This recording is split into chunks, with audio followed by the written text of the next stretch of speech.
Hello, everybody. How's everyone doing?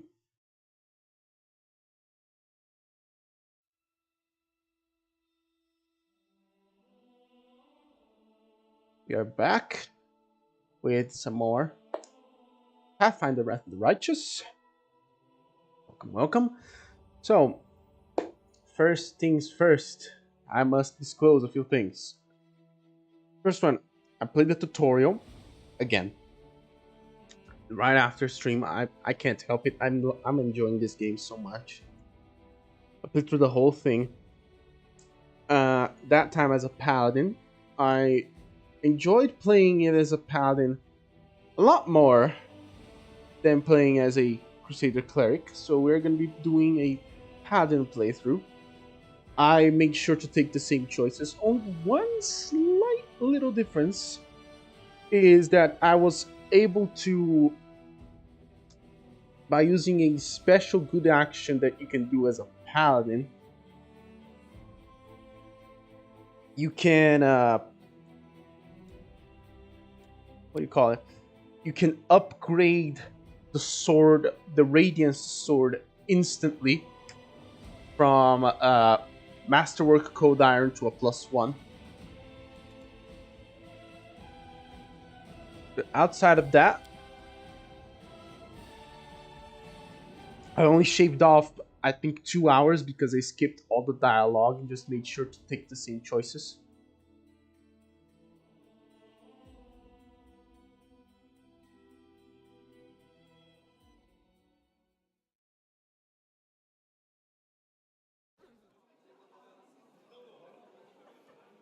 Oh yeah, and also there is a slight change that I've done, which is I acquired combat expertise instead of what I acquired last time, which, to be honest, I don't remember what it was.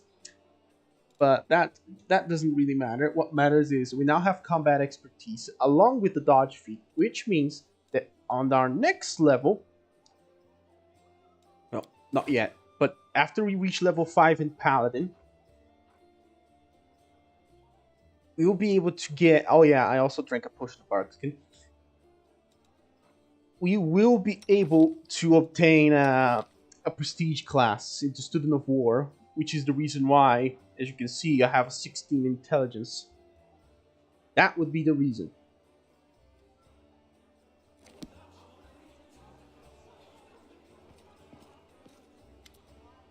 Oh, here we are. Mind if I bend your ear about something? Oh, go on. Hey, Greenland, how's it going? Everything alright? Welcome to the Crusade. So here's the first thing of important. Here's the first of and most important thing. Beth gave you a crucial mission. I get that. And I know you get the job done. I saw you in action. I wouldn't be so sure about that. My action was kind of fucked. You know? Kind of fucked. A little bit. I kind of died a lot. Here's the rub. By sending you out on an errand, we are weakening our defenses here. If they come at us while you're gone, I don't know if we'll be able to fight them off. Oh, that's good. Do you want me to stay and guard the tavern? You what? No! Your task is far too important. You can't just hole up here all cozy like, waiting for the demons to knock on the door. We need to take the fight to them. But if those freaks try to make a move on this place, Beth will send a runner to get you. If that happens, you leg it back here, alright? Because if you don't, you'll be coming back to a pile of ash. Got it? When do you think the demons will attack next? Your guess is as good as mine. It might not be here. They could attack the whole damn city. Those vermin know they lost the upper hand and that we are going to push back hard. If things kick off here, kick off. You should know. After the attack, some things could be changed beyond recognition. So if you've got any business that needs taking care of, You'd better do it soon. Oh boy, this is a point of no return. This is the paladin, yeah. I know it doesn't seem like it because I use the exact same character design, but that's, kind of the feel that I wanted to have, that it is one single character with the same fucking name. Everything seems clear so far. What else do you want to discuss? So, the rift that the damned beetle left with his scythe. Yeah, well, it cut the city into two, and it's kind of difficult to get across. I mean, it's a chasm, but I get it. My scouts tell me there's a halfway decent place to set up a crossing in Market Square. Not that any of them tried it to make sure, but if you've got a mind to go across, and I think you're gonna have to eventually, you might want to give the square a once over. Okay?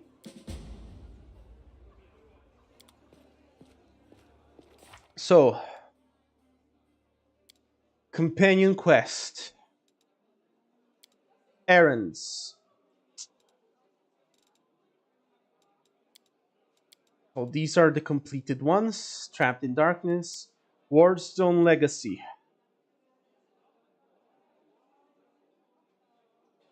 Last chapter to complete the quest, or it will fail afterward.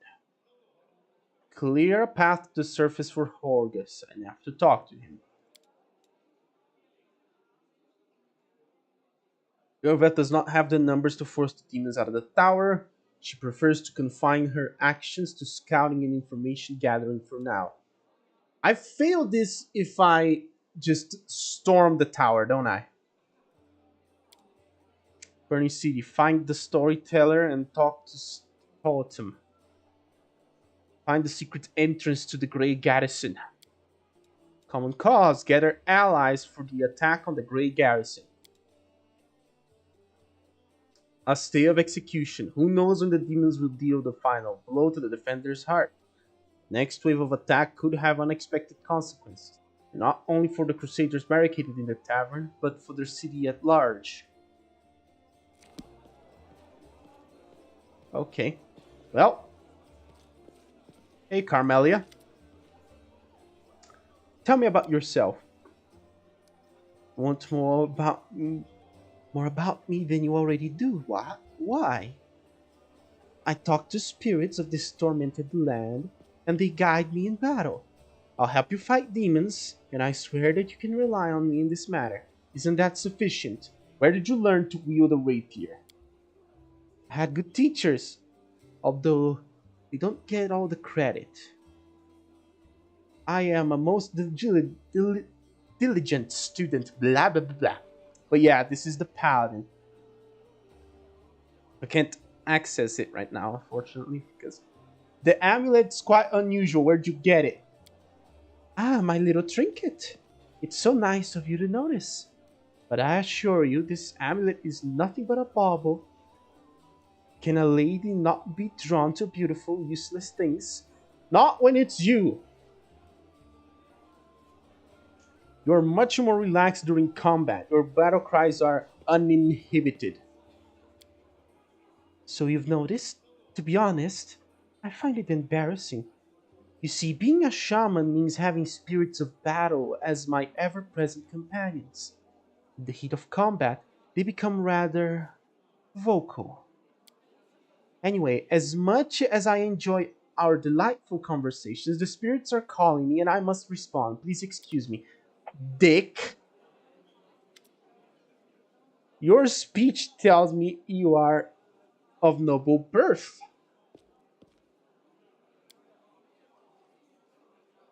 You're most insightful, a fine quality to have. Still, I believe that being of noble birth does not give anyone the right to look down on others. Forgive me if my questions disturb you. I couldn't resist such a noble and beautiful lady. I'll stop bothering you immediately if talking to me upsets you.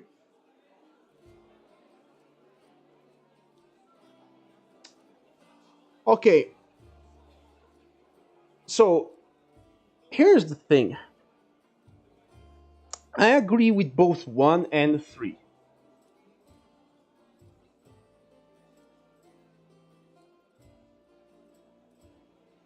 but not for the reasons you might think.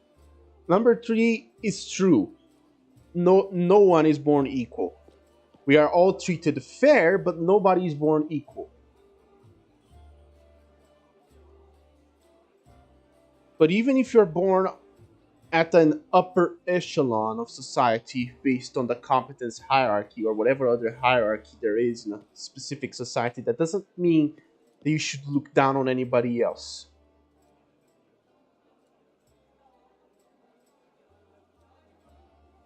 You may be rich, but you never know when you're gonna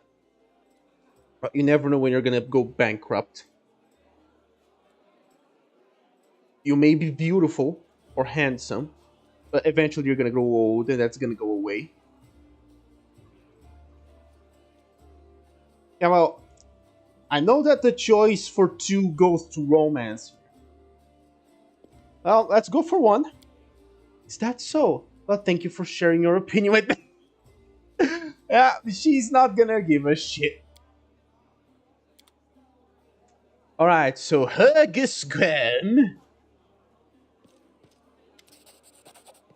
2,000 gold coins. Take your payment and remember that Hergesquem always keeps his word. You helped me get back to the surface, and I duly paid you to escorting me. Now, speaking of our future cooperation, I have a job that would be perfect for someone like you.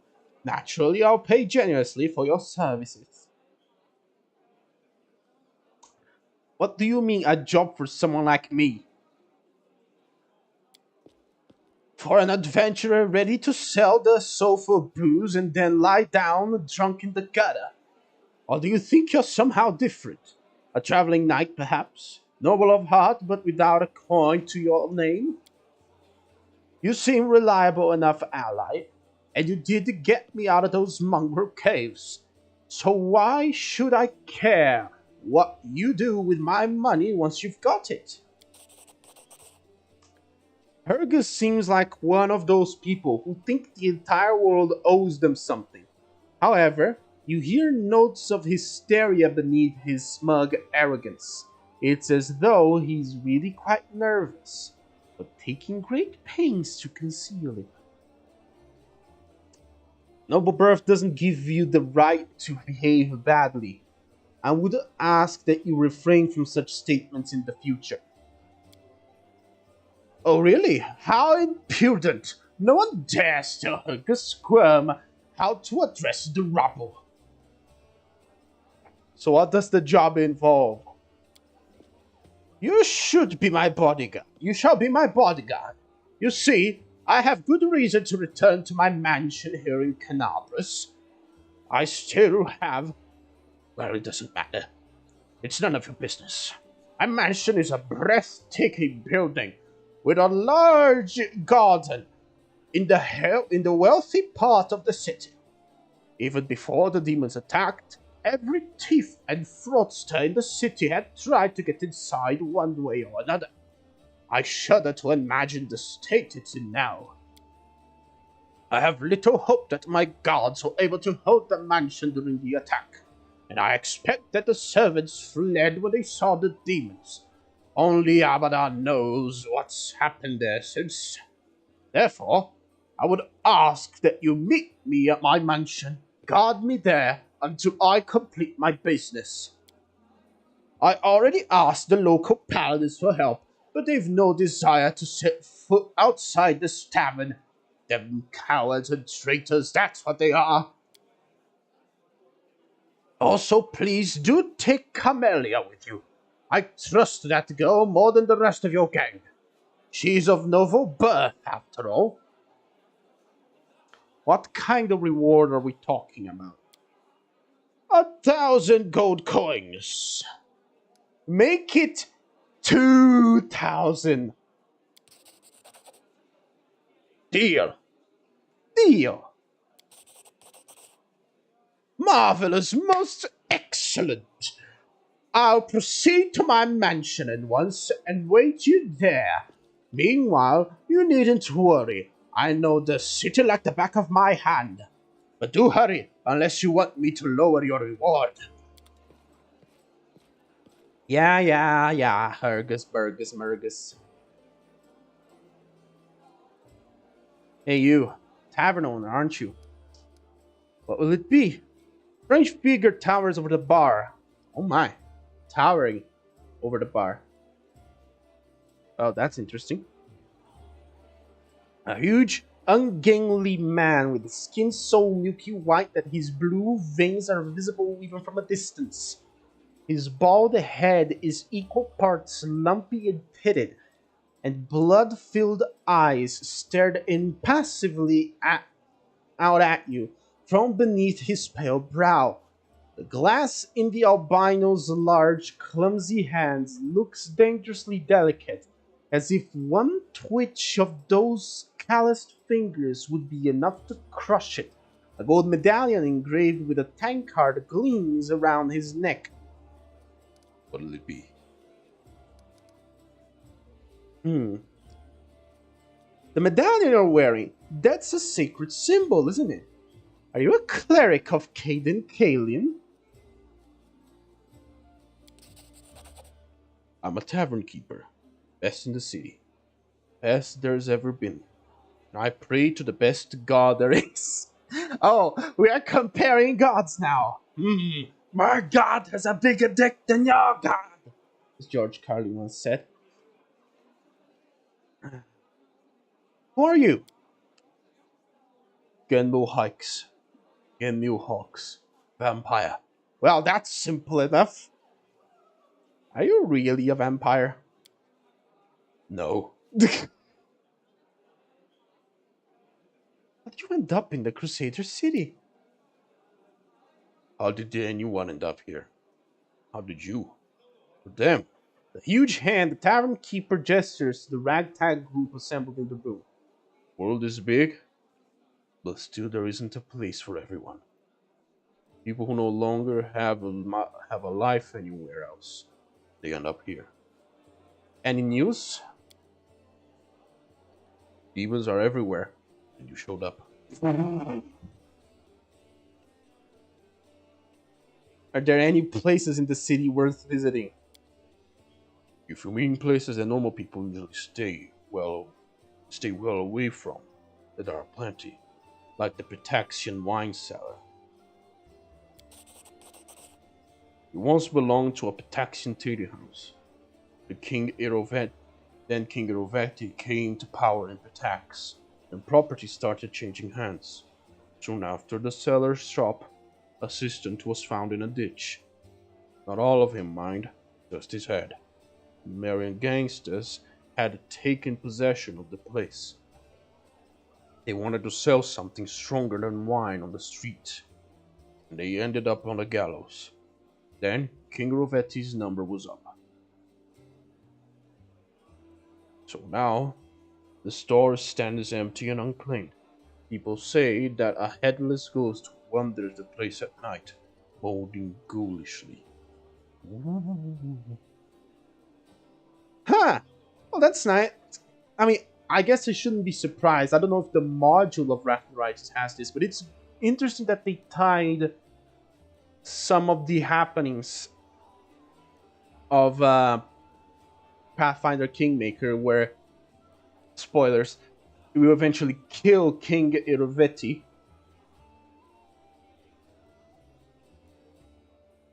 But it's interesting that, stuff kind of joins together.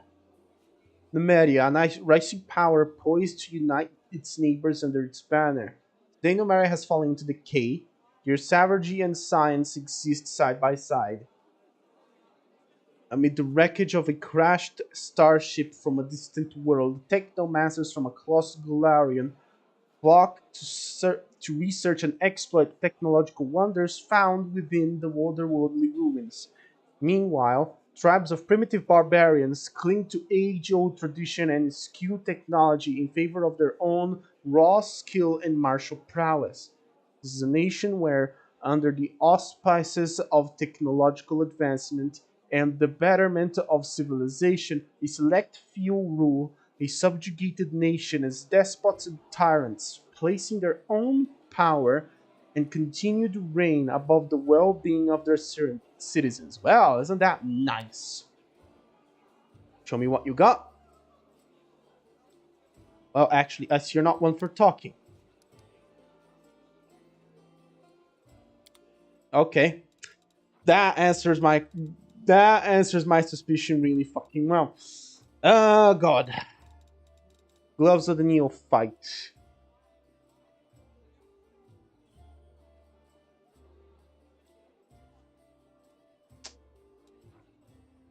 Cantrip for a spell, you do 1 additional damage per dice roll. That sounds very good. Very good indeed. Very good indeed.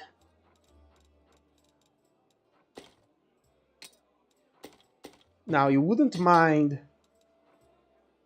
taking all this. Ooh, a masterwork bow.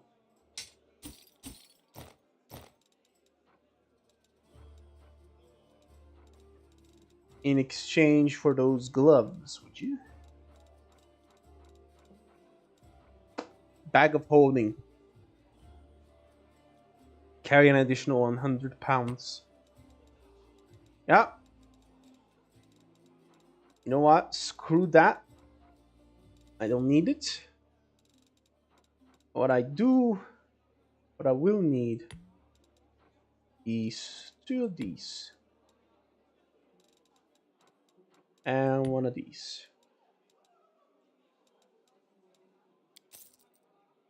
B.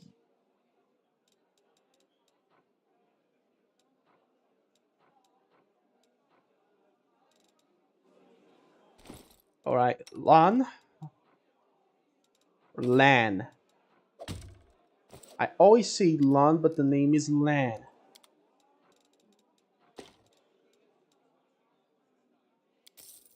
Thank you.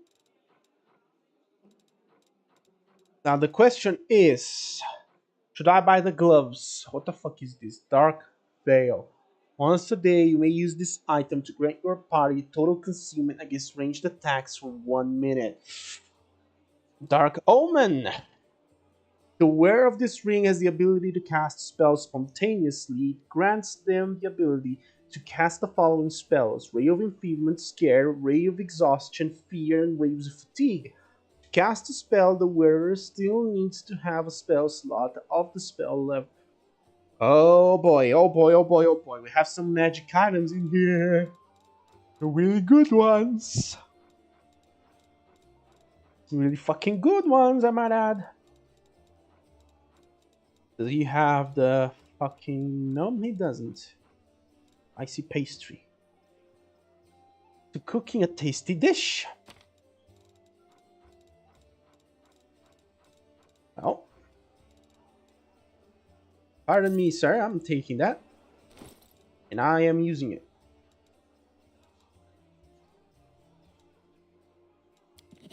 Copy recipe. Oh yeah. I forgot to sell you some of the more random stuff that we don't need. Where is her pelts?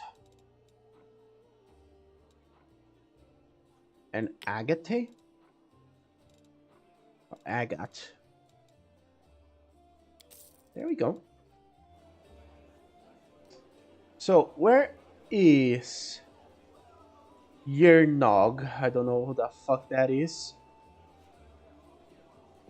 So, that's Mr. Stoughton. Nevia is there.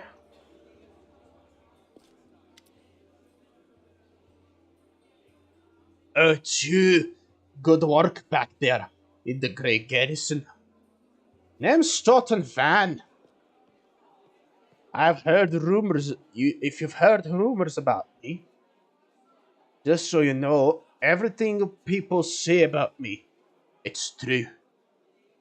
What do people say about you? They say I'm a traitor, as bad as Sarelu Vorlish.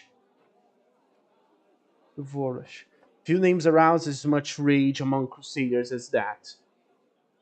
The Sarkorian witch who initiated the opening of the Wound World and later its expansion. Almost nothing is known about her life before the atrocity except that Vorlesh was condemned for using arcane magic, which was persecuted in Sarkoris, and imprisoned in the Tower of Threshold near the city of Is. This is where Arilu Vorlesh conducted the ritual that paved the way for the demonic invasion and left her land to be tormented by the demon lord Discari. By some mysterious means, the witch transformed herself, changing from an ordinary human into a half demon. Over the following century, Crusaders encountered Arilu Vorlesh or the results of her experiments a few times, but they learned nothing more of the Scari's henchmen. She holds a high position in the ranks of the Army of the Abyss and bears the title of Architect of the Whirlwind. There am a disgrace even among the ranks of the condemned. Okay, condemned. Military unit made up of petty criminals conscripted as disposable soldiers and frontline fodder in the Mendevian Crusades. Well, that's grim. That's even more grim than fucking 40k. But actually, I take that back. It isn't. Um, that Queen Galfrey should never have spared me. That I belong on the gallows. Jesus Christ, that's a lot about Galfrey. The absolute monarch of the Crusader state of Mendev and leader of the Mendevian Crusades. Today,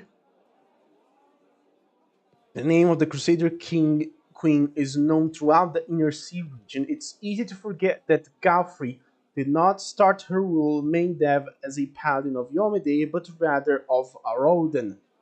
When the world wound opened and forever changed Mendev, Galfrey was still an untested young ruler who was forced to deal with the death of her god while simultaneously rallying her nation against the abyssal threat of the west. She rose to the challenge, however, and her leadership was instrumental over the next several years, not only in protecting Mendev from demonic invasions, but also in holding the border against the Worldwood. The Church of Iomede organized the First Crusade. It joined forces with Mendev to push back the demon armies. During these battles, Galfrey time and time again distinguished herself with a keen grasp of tactics and skill at leadership. But this inspiration went both ways. In the Church of Iomede, Galfrey found something to replace her lost faith.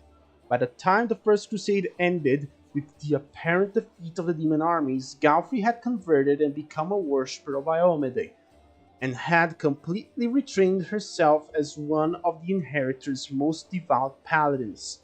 Eager to retain such a valuable leader at the head of the crusade, the church twice purchased and presented to the queen the rare and expensive Sun Orchid Elixir, which extends mortal life beyond its usual span.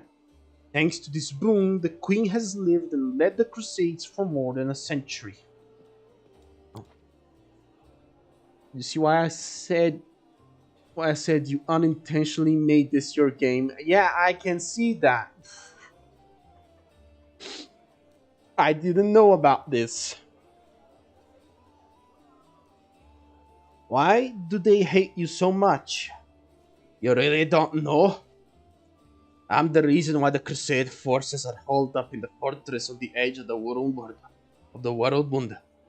Instead of bringing the fight to the demons, we used to have a foothold in the wound. The mighty, unassailable city of Dresden. We used to have it until it fell, and all because of my stupidity. I gave the enemy our main citadel.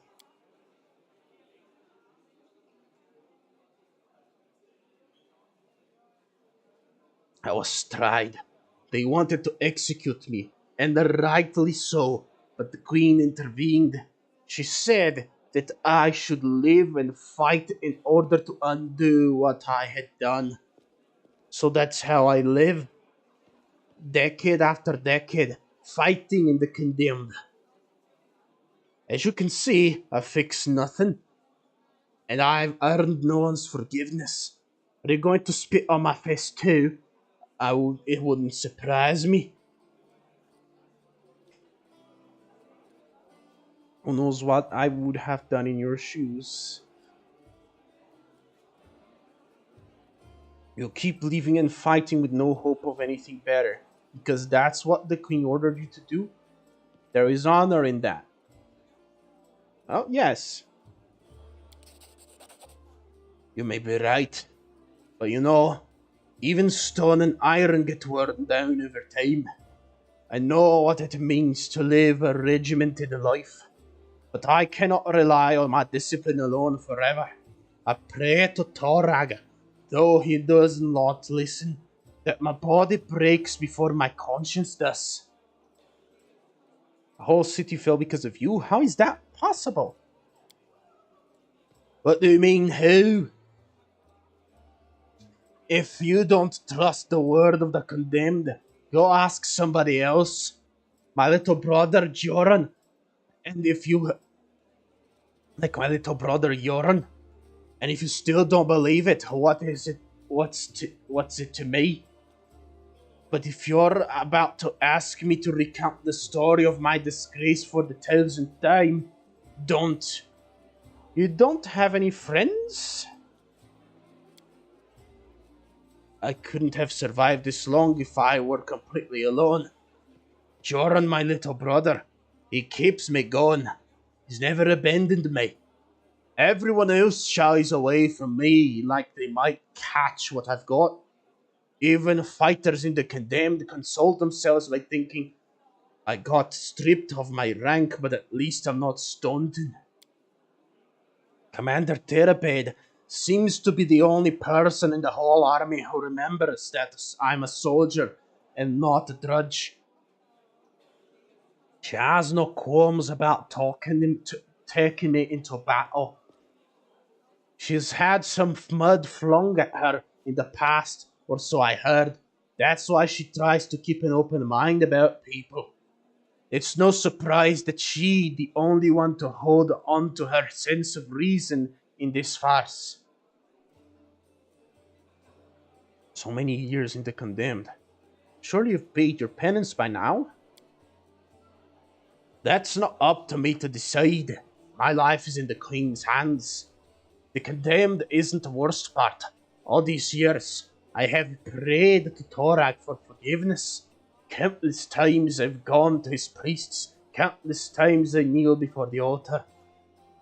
If only the Father of Dwarven kind would answer my prayers just once. Not to restore what I've lost, but just to tell me that I am still one of his children. But it seems he doesn't give a damn about me. What can I expect from mere mortals when my own God doesn't think I deserve redemption? How? This is so close, it's not even funny. I find it funny, I don't know how. Dude, it's what happens when you put demons.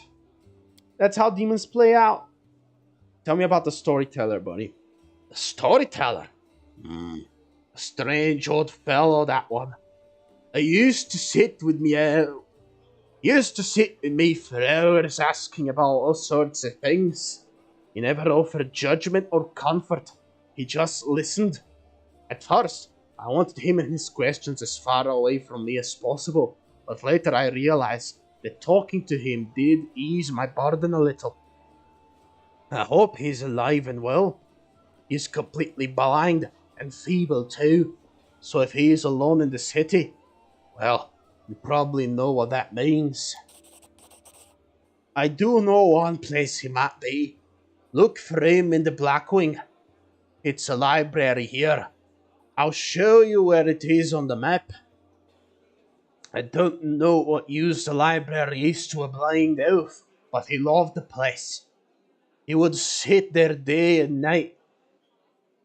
I must go. Go on then. Maybe we'll see each other again. Okay. Learn family secrets. Find Jana Aldori, Sila's friend. Okay. So this is where Lana is. Sheila. Hiller. Irabeth is there. Anevia. Visalary Ratmus. Born Autumn Haze. Who the fuck is that?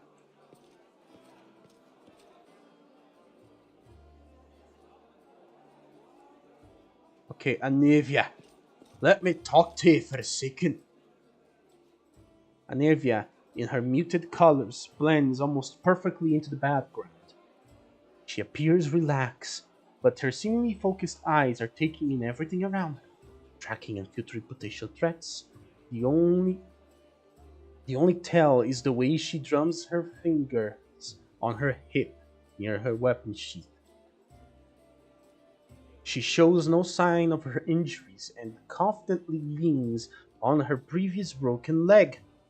She pretends to have just noticed you, even though she watched you approach from afar. Oh, hey! Oh, hey! See how they patch me up. See how they patch me up. Now I can run, jump, or dance a jig if I feel like it. Okay, that's good to know. What are your responsibilities as in the Ego Watch? All right, you watch yourself now. Oh fuck! I pressed the wrong thing. Nothing official. I'm not even a knight, you know. I just hang around. Sure you want to know the details? Catching traitors and spies and cultists is no walk in the park. It's a delicate job. You can't always do it all within the letter of the law. What if we surprise some suspicious blighter with an official search? Everyone will know about it before long, starting with their cronies. Then again, sneaking into people's houses at night ain't exactly legal. Crusaders can't be doing stuff like that, can't they? Well, I'm not exactly a knight. Are there any suspicious places in the city that I should... Are there any suspicious places in the city that I should pay attention to? There were a couple spots I wanted to check out. I didn't have the time. Really, if there really is a den of cultists there, it would be good if you would swoop in there and bust some heads. You don't even need a search warrant. First one is the Silken Thread. Funny little tailor shop. Doesn't take any orders and never buys any fabric. They always seem oh so busy. They are busy with something in there, alright. Sewing it in, but sewing it ain't. Second one is an alchemy shop, Topaz Solutions. And they trade in everything, just not just healing potions. Judging by the ingredients they've been buying on the black market, there's something fishy about the alchemical rituals going down in that place. Tell me about yourself. I'd be happy to, but there's kind of nothing to tell. What's so interesting about me? Where are you from? Nowhere. Garo, do you ever plan on making some sort of channel point plan like sound clips or throwing things at? Yeah, I plan to do that. But for that, I need 50 followers. Until I get those 50 followers, it's not happening anytime soon. Nowhere. I was blown in by the wind and found in a cabbage patch. Sorry, that's not a habit of mine. I don't like babbling about my past, but you saved my skin, so I guess I kinda owe you to not clown, right? I'm from Nidal. Nidal? One of the oldest surviving countries in Avestan. Having been founded during the uncounted years of the Age of Darkness. Okay. Even though it is now beholden to the neighboring infernal realm of Kelia. Heliax, it retains significant autonomy to pursue its own shadowy goals.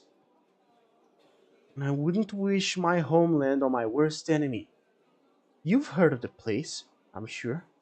Ruled by monsters that aren't alive nor dead, and the official religion is the cult of Zonkuthon. Zonkuthon, also known as the Midnight Lord, the Dark Prince, and the Prince of Pain, god of darkness, envy, loss, and pain, possesses one of the most twisted and evil minds in the great beyond. His position as god of pain is well earned, and he has been the root of countless tortures, murders, and worse throughout time. He was once a benevolent demigod named Dobral, but was corrupted when he traveled to the far dark places between the planes and returned in his current form. His half sister Shellin still holds out hope that she can redeem him, though the Lord of Shadows shows no sign of remorse or compassion. Well, that's fucking great. I see the issue. Oh, hey Atrocious, how you doing? What mods I'm using? Okay, so we are using the allow modded achievements. We are using NPC portraits to give NPCs who don't have portraits, like guards or other NPCs, have portraits. Although it doesn't seem to work on the demons themselves. We have expanded content, which adds a couple of contents, mainly just deities, domains, and some archetypes. I decided to not have backgrounds or the pet. We have the tabletop tweaks, both the core and and base. We have microscopic content expansion, which adds a couple of spells, adds a few new classes, and a few feats, like the Paladin Unsanctioned Knowledge. We have no film grain, because I hate fucking film grain. Tabletop tweaks base, and last but not least, Tome of the Firebird, which adds tweaks and modifies certain content, mostly spells, and a lot of things. There's a lot of interesting things, but that's not the main point. Point is, the biggest draw that I wanted for the mod is because I wanted to be a Paladin of Regatio. I wanted to be a Paladin of Regatio with the... Give me a second, what's the name? Paladin of Regatio of the Temple Champion variety, the Temple Champion archetype, with the Rage and Nobility domains. But since I got to pick a second domain in this, I chose Nobility. I chose Rage, and what's the other one? It's Rage. Give me a second, I'm gonna remember. Rage and Law, and the other, the blessing that you get for from the War Priest, I chose Nobility, and instead of having spellcasting abilities, so my character won't be having any spellcasting.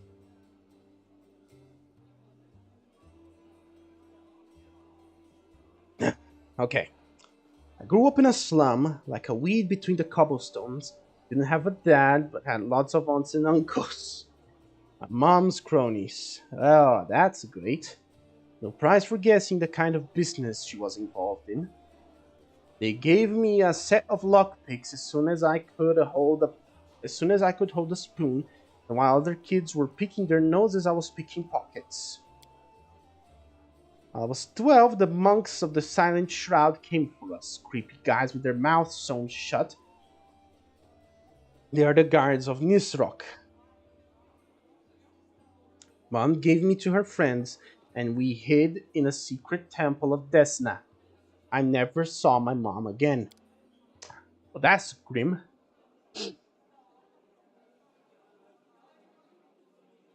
I lay low in the temple for the next few years, kept my head down. I washed floors, fetched water, listened to sermons. Funny thing, after a while, I started liking Desna's teachings. But as soon as I was old enough, I was out of there.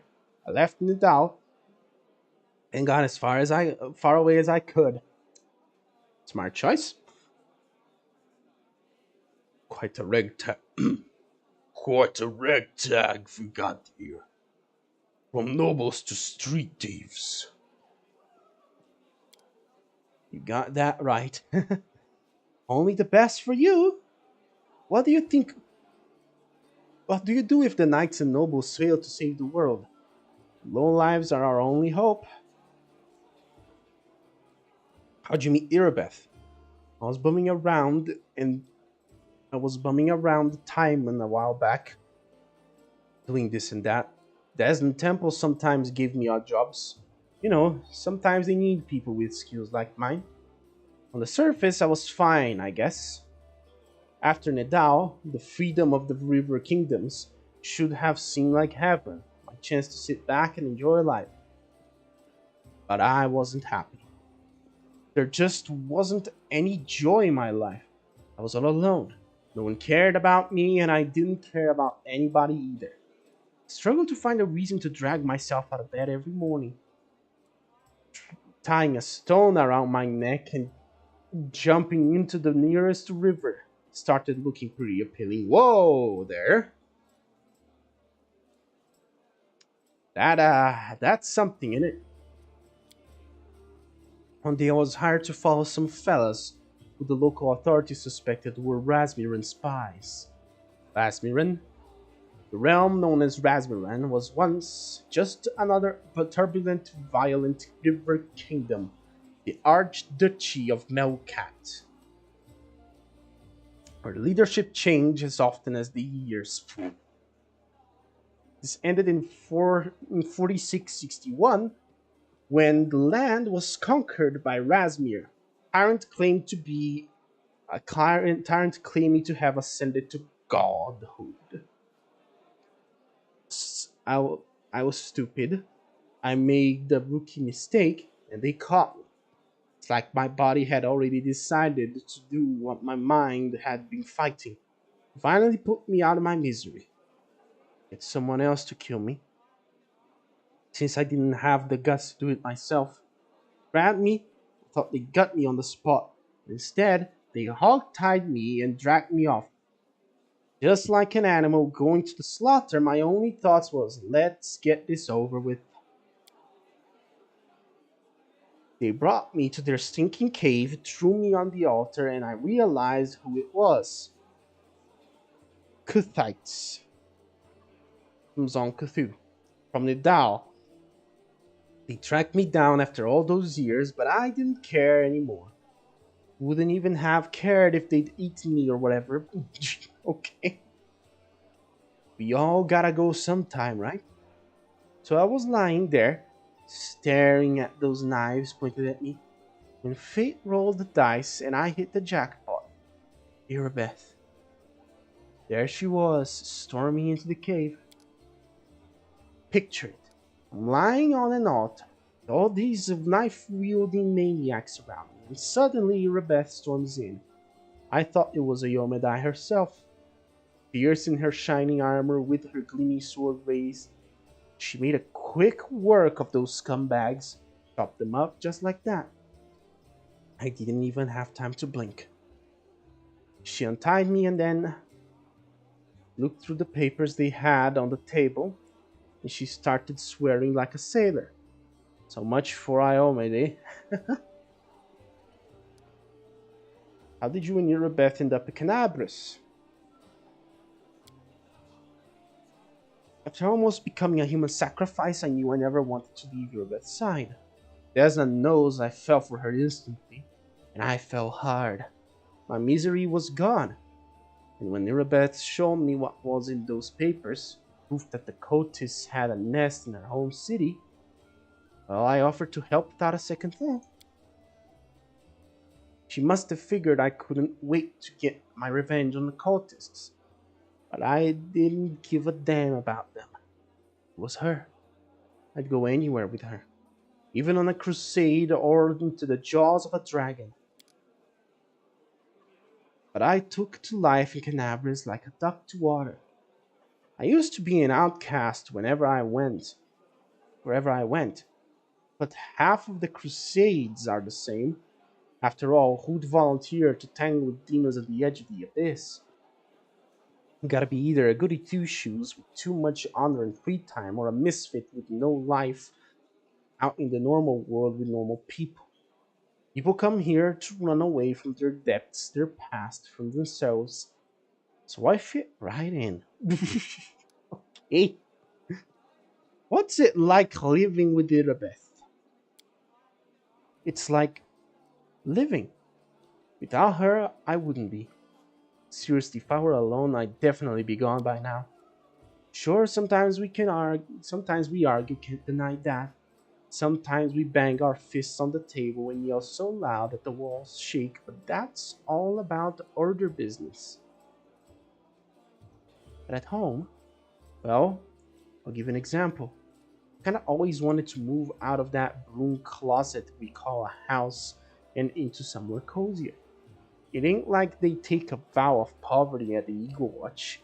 Every month, somehow, most of our spare money is spent on Crusader business. Sure, I get mad about it, but part of why I love her so much.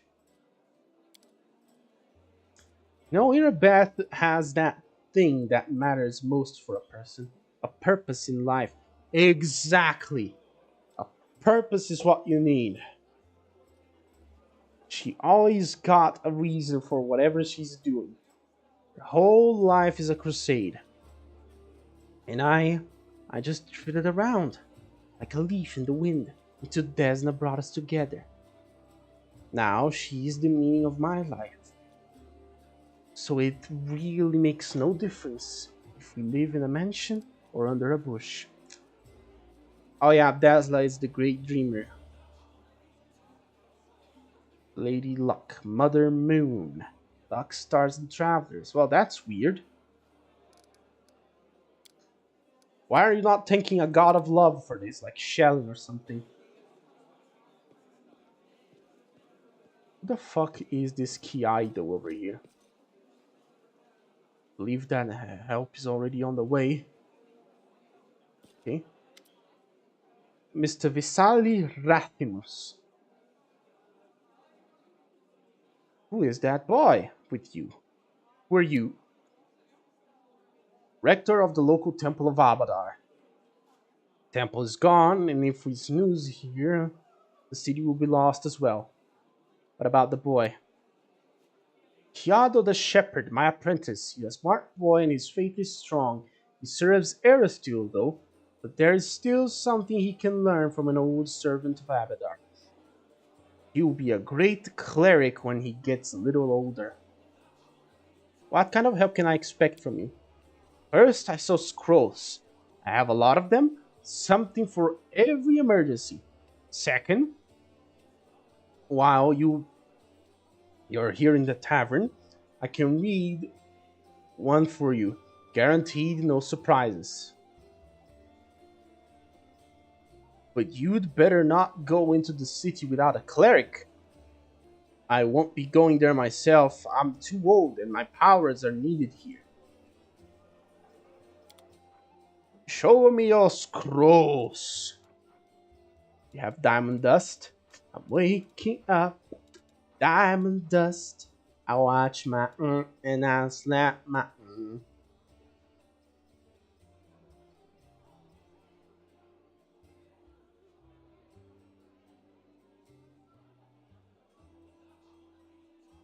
Bracers of the Wizard. I am the wizard, the wonderful Wizard of Oz. Icy Protector.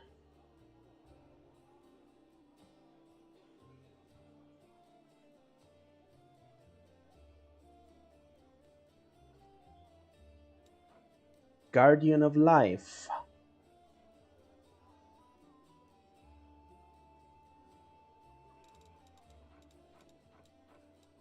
Alchemist kit. Scroll kit. Jesus Christ. Okay. Okay, my goodness.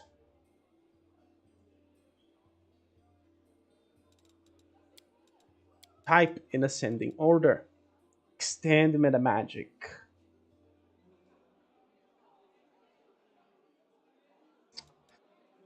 Hmm. Should I buy an amulet, natural armor, or something?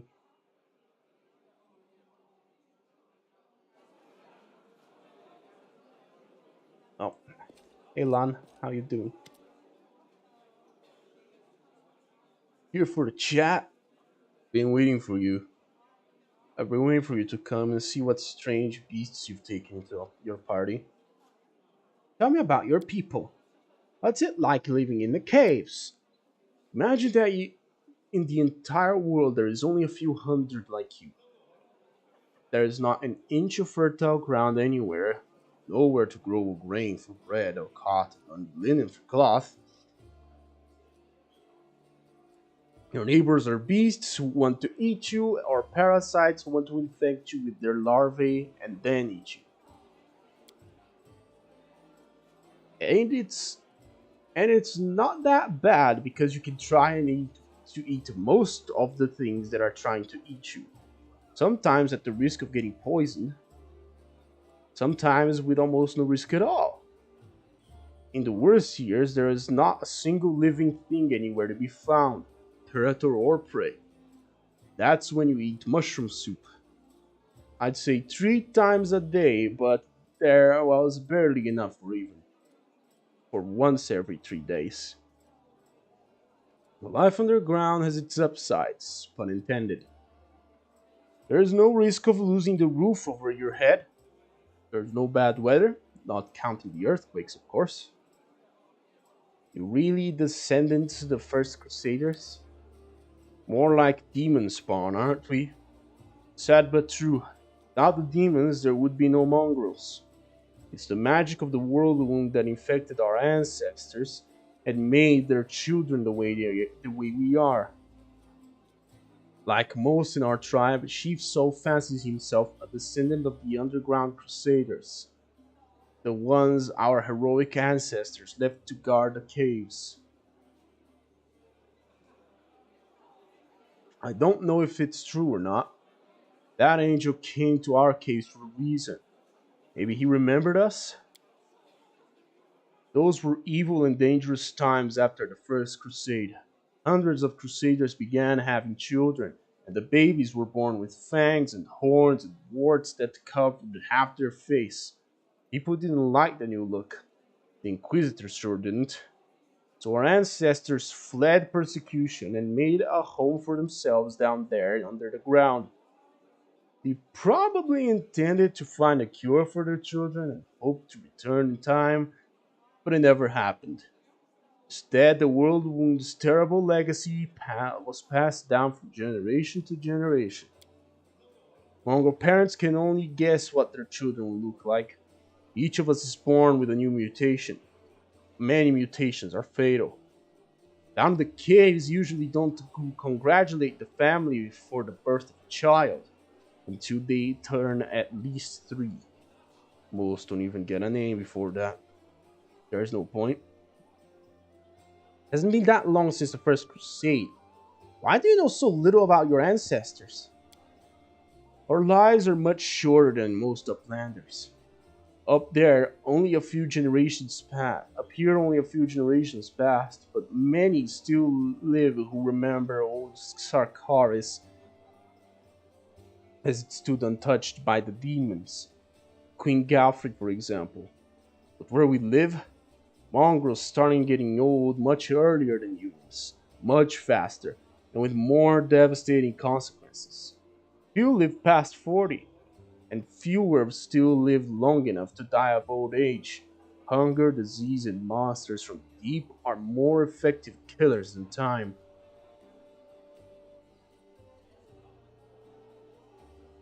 Yes, indeed. For in the grim darkness of the far future.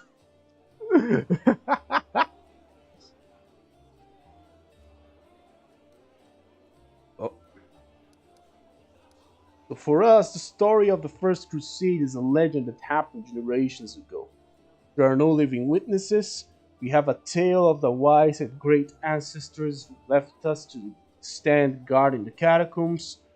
But in reality, I suspect they were desperate wretches who couldn't figure out how to dispel the demonic plague and who were abandoned by their own kind. You have a way to tell day and night. You can't see the sun in your caves.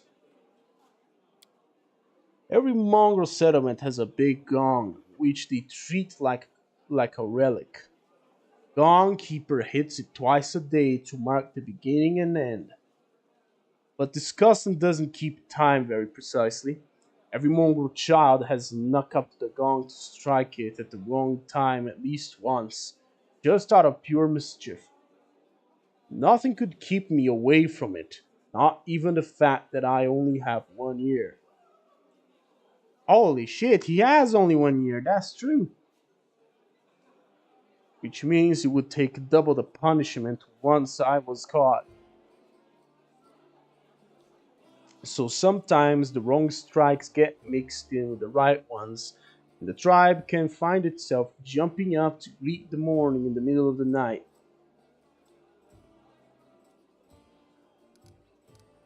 The mongrel tribes fight each other.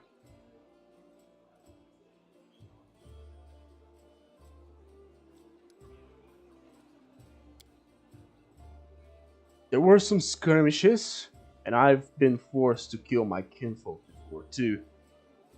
Fight, fights most often break out over food, most commonly break out over food. We have laws in the caves, written and unwritten rules that we follow.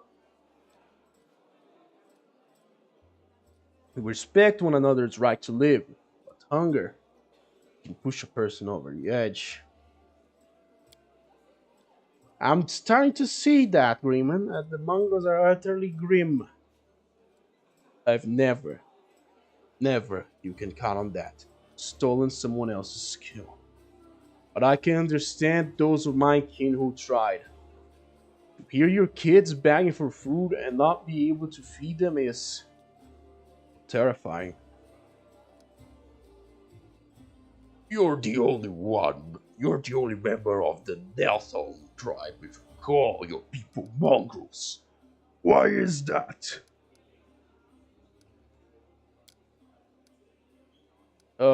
Because all Galarian calls us that? Fair enough. That's a good enough answer. I don't see the point of all this hemming and hawing over what we're called. Anyone who finds it offensive or takes issue with it can lead the charge against the name. No one's stopping them. But personally, I'm not going to pick a fight over something as unimportant as a name. Wiser, truer words were never spoken up to now. Found everything I wanted to know. What do you think of life on the surface? Of course, as far as living conditions, the surface is definitely a better place to be. Easier to get good food and water, not to mention build a house, and even grow a few things.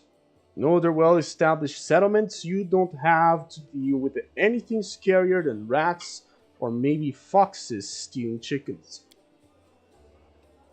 As for the kind of lives you have, I heard a story about demon worshippers abducting a whole family and sacrificing them one by one while the others watched.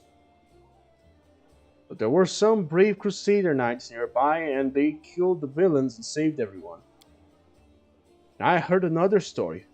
A young blacksmith lost his arm in a fire and worked to feed his wife and baby.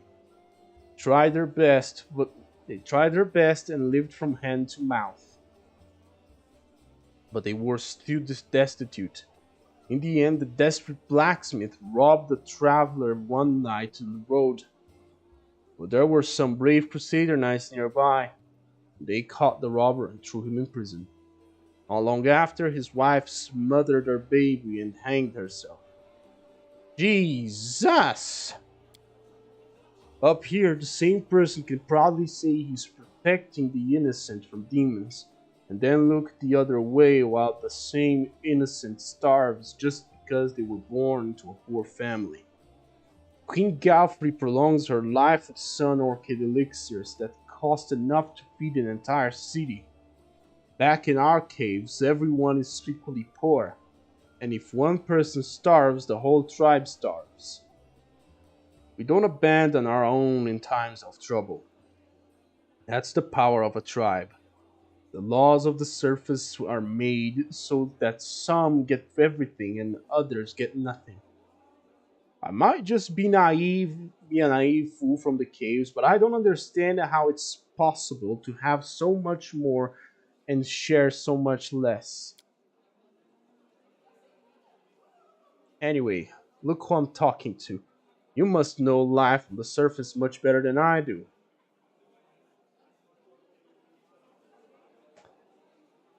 I'd never leave a needy person in trouble. I believe I've been given more than most, which means I'm now more able to help others.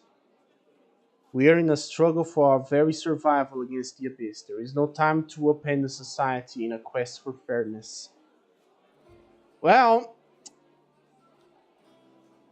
I side with both of those, but there's no option. See, okay,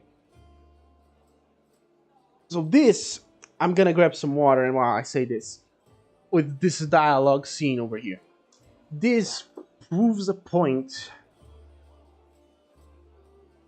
for me of why the tabletop RPG may change, but it will never die. The reason is because while in the tabletop, while in the games, you have a much easier way to keep track of things. Like there is no dungeon master, you feel like you're a main character, you feel like you're important. That also can happen on the tabletop and with much more dynamics. Like the vastness of options are limitless.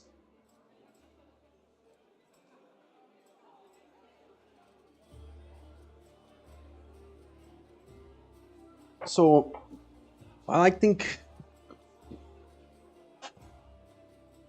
while I think RPG games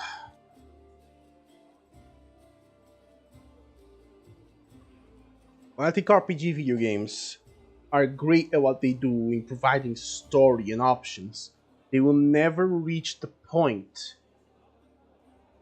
where we can create our own story within them based on our own answers.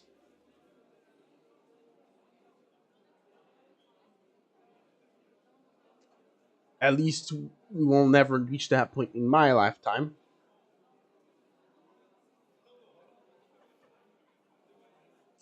But I'm gonna go with the lawful one. So you think if the world wound hadn't happened, the surface would have already changed from the for the better? I'm not so sure. I'm not even sure my kinfolk wouldn't find their way to inventing their own aristocracy if they ever got their hands on anything valuable enough to divide unfairly. What's the point of being prince of all caves, holes, and gorges if your only throne is a boulder and your only crown is made of rat skulls? I'd like to know more about you. You speak common much better than the rest of your tribe. Funnily enough, common isn't all that common in the underground. But your observation is correct. I used to live on the surface with my parents for a while and had a chance to learn a couple of things. Language, and the fact that every peasant who sees my scaly mug screams demon and runs away. I don't know if you're interested, but my mom wasn't from an underground tribe. She was a smuggler, kind that used the dungeons of Kenabres to secretly move and store goods. One time, two gangs couldn't agree on how to share a prime cut. Got into a fight, and the winners threw the losers down a hole, dead and living alike. My dad went to check if the corpses had anything useful on them. He found a girl from the surface, barely clinging to life. An incredible feeling sparked between them. Maybe the girl just liked men with scales and a cat nose. That might be it. One way or another, he got her back on her feet, and he later even left his home caves. She left her smuggling behind and they began an honest life together. That's the delightful story of how old land came into this world. The next chapter, however, my family and I never stayed in one place for long. We lived sometimes on the surface, sometimes on the ground. We couldn't find a place to call home. Living in the caves was hard on my mom, and my dad's appearance raised too many questions, and Mendev. They are at war against demons after all.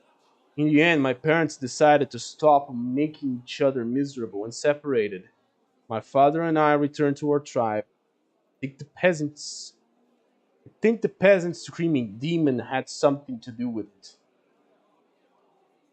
Or maybe dad just couldn't stand life without rat tail soup.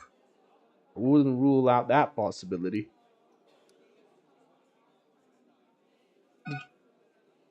Oh, hold on. I'll be right back.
So a buddy of mine came by, you know, talking about some stuff. He's also starting to stream. He wants me to give him a little bit of help with the fucking with the OBS stuff.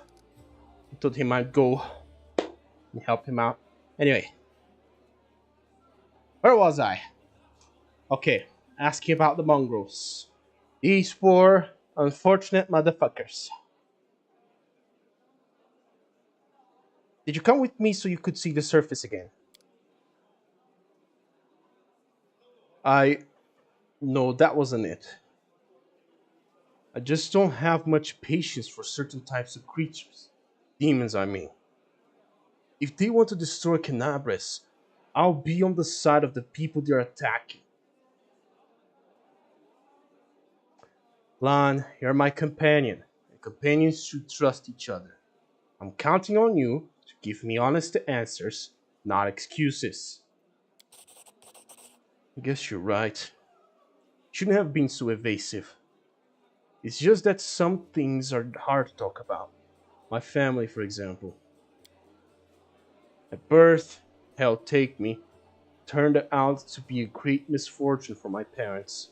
All because I'm relatively healthy. I'm the best thing that can come from a marriage between a cave dwelling Mongol and anyone from the surface. A healthy child.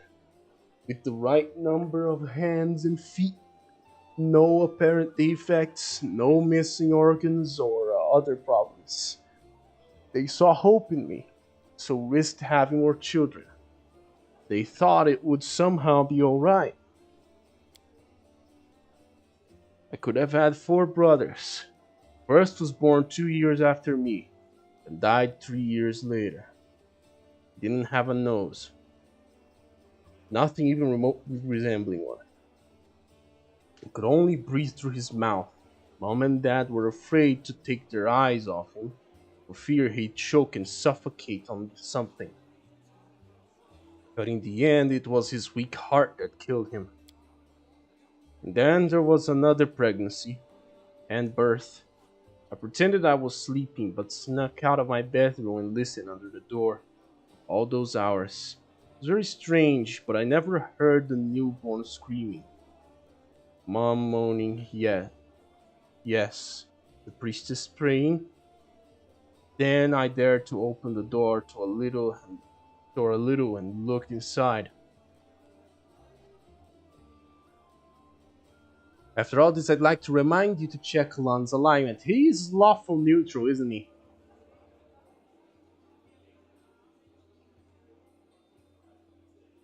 Then I dared to open the door a little and look inside. The priest stood there, very pale. One of them was holding something, a small object that fit in his palm. He asked, "Do you know what this is?" And the other said, "I think it's a head." Enough. You don't have to keep going if it hurts you. Hell no. I started to tell you, and I'll make it to the end. You want to know why I followed you to the surface? Well, here's the reason. It turned out that this time, Mom was expecting triplets.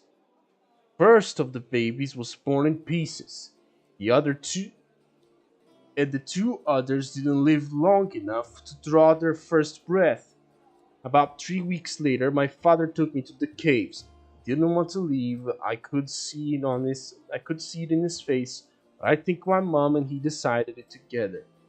Curse my people have carried since the first crusade stood between them. Not to mention the four dead babies.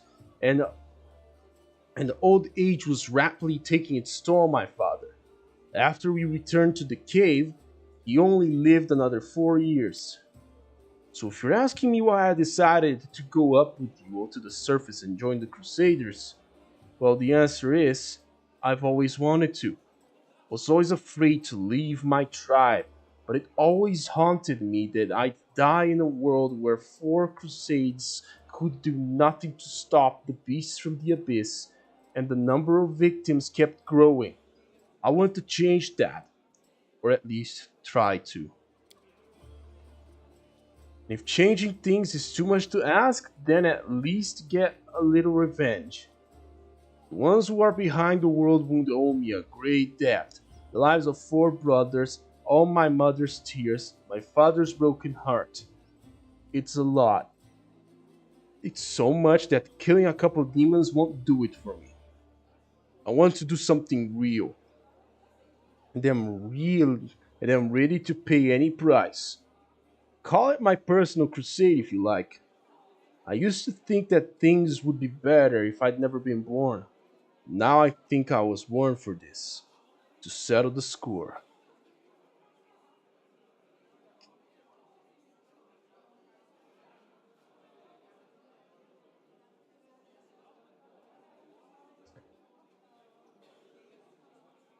Why didn't you go up and join the Crusaders before? I couldn't just abandon my tribe. I'm their best hunter.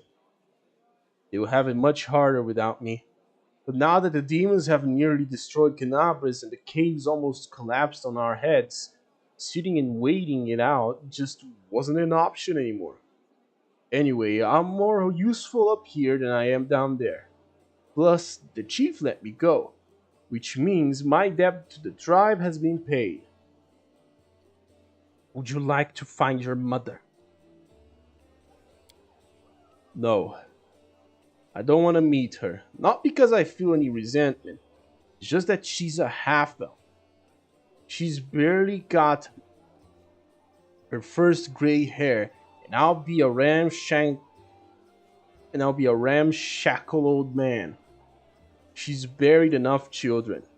There is no need to make her witness the death of another one. I hope you understand. I'm very sorry, truly. Well, then, I'm very lucky. I met someone who not only helped me choose the right path, but is happy to listen to my whining. Thanks for sharing. Mongrels have short lifespans, but you don't look like you're getting old or dying. How old are you? I'm as old as I look. No surprises there, but remember Saul? He's 10 years older than me. I remember him back when he was a fearless warrior, and day by day I watched him turn into an old man. Him and my father. It happens very quickly. First, you miss a shot because you don't see the target as clearly as you used to. You think it's because your eyes are tired. You tell yourself it'll get better tomorrow, then you notice you're having trouble breathing. That climbing is harder than before. Your fingers stop bending. You have to tie your sword to your hand. You can't even put on your greaves without help. When you're washing your face in a stream, sometimes you catch sight of a gray haired, wrinkled old man you don't recognize. This goes on until one day you come across a cave beast and you realize you can't outrun it. My dad kept diaries, marking all the signs. And I saw it too. Last year, I had to help him get out of bed, help him dress, remind him to eat. Sometimes he forgot my name. I told him that we should have stayed on the surface, and he joked that dodging a goddess was behavior unworthy of a crusader. He meant Pharasma. Every morning, I'll wake up and check how I feel, but there are no signs yet. Even so, I know I don't have much time. I need to do something useful before I forget why I came here. I want to talk about Wendua.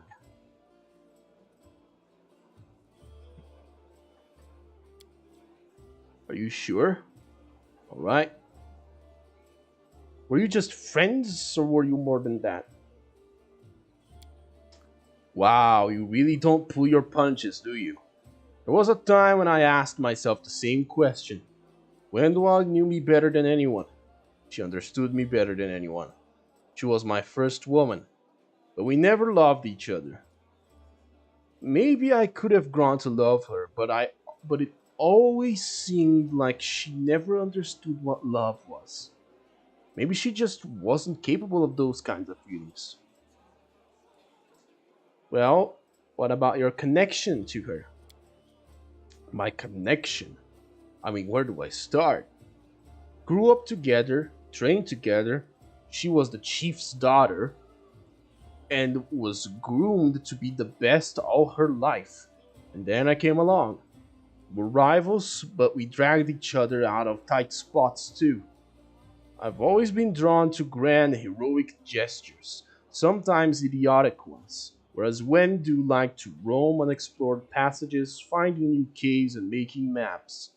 She wanted to be a great huntress, one who'd make it through the shield maze. But instead, it'd be better if she died. Death of a friend is painful, but watching a friend become a shadow of the former self is unbearable. She doesn't think that way, buddy.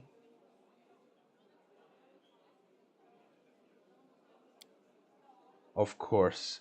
She thinks she did everything right because the second she starts to doubt herself, she'll have to face the truth. To admit that she's just a cannibal that demons usually wish. She wants to get stronger and stronger, but for what? I'll never understand what drives her. Ambition, power. Can you fit a hat with the?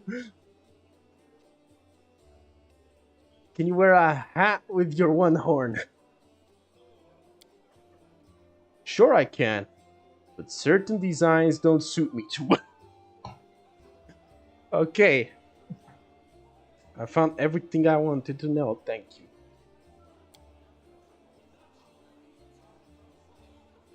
Said you were prepared to risk your life to do something meaningful. What exactly did you mean? To invent a new salad and have it named after me? Truth be told, I don't know. It'd be much easier if all I really wanted was to kill demons. Then a few more demons. Then more demons after that. Good, honest rage and no needless brooding. I think I actually envy the warriors who can live like that. But I can't. If life's taught me anything, is that there are no easy choices. Dying a glorious death isn't enough. Some heroes of the Crusades, Vandavian Crusaders, okay, did that and also saved entire settlements, erected war stones. Their actions kept the lands of Mandev safe for decades. That's what I want. My dumb short life to have meant something. I think I have an exaggerated opinion of myself. Some scaly freak crawls out of the caves and wants to take control of the ward stones and flaunt Iomede's banner. Any fool can charge at the front lines of the demonic armies and die there. What good will that do? I want something meaningful, you know? Even if I have to pay the highest price. Especially if I have to pay the highest price. There are plenty of worthier people who need to survive this war and tell everyone else what nutcases we are. Well, that sounds pretty fucking accurate. Pink eye. What the fuck is pink eye?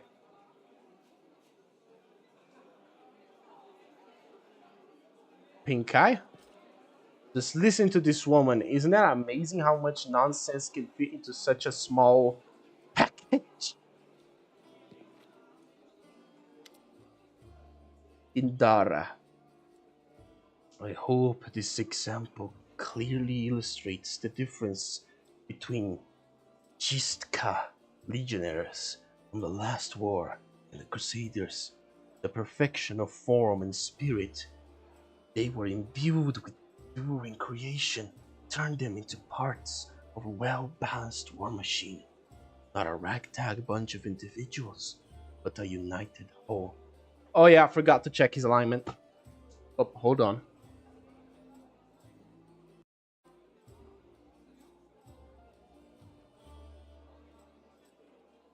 Why did YouTube disconnect? Oh well. Where were we? Ah yes. Hmm. Now tell me again why I am supposed to be impressed by reckless assaults, where everyone is fighting for their ego and for the right to bait their peers at a swift but pointless heroic sacrifice.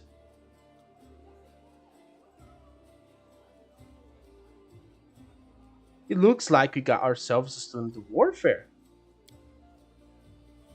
Were your words meant to recognize my achievements? Or to start a fight the way Mandavian Crusades usually do?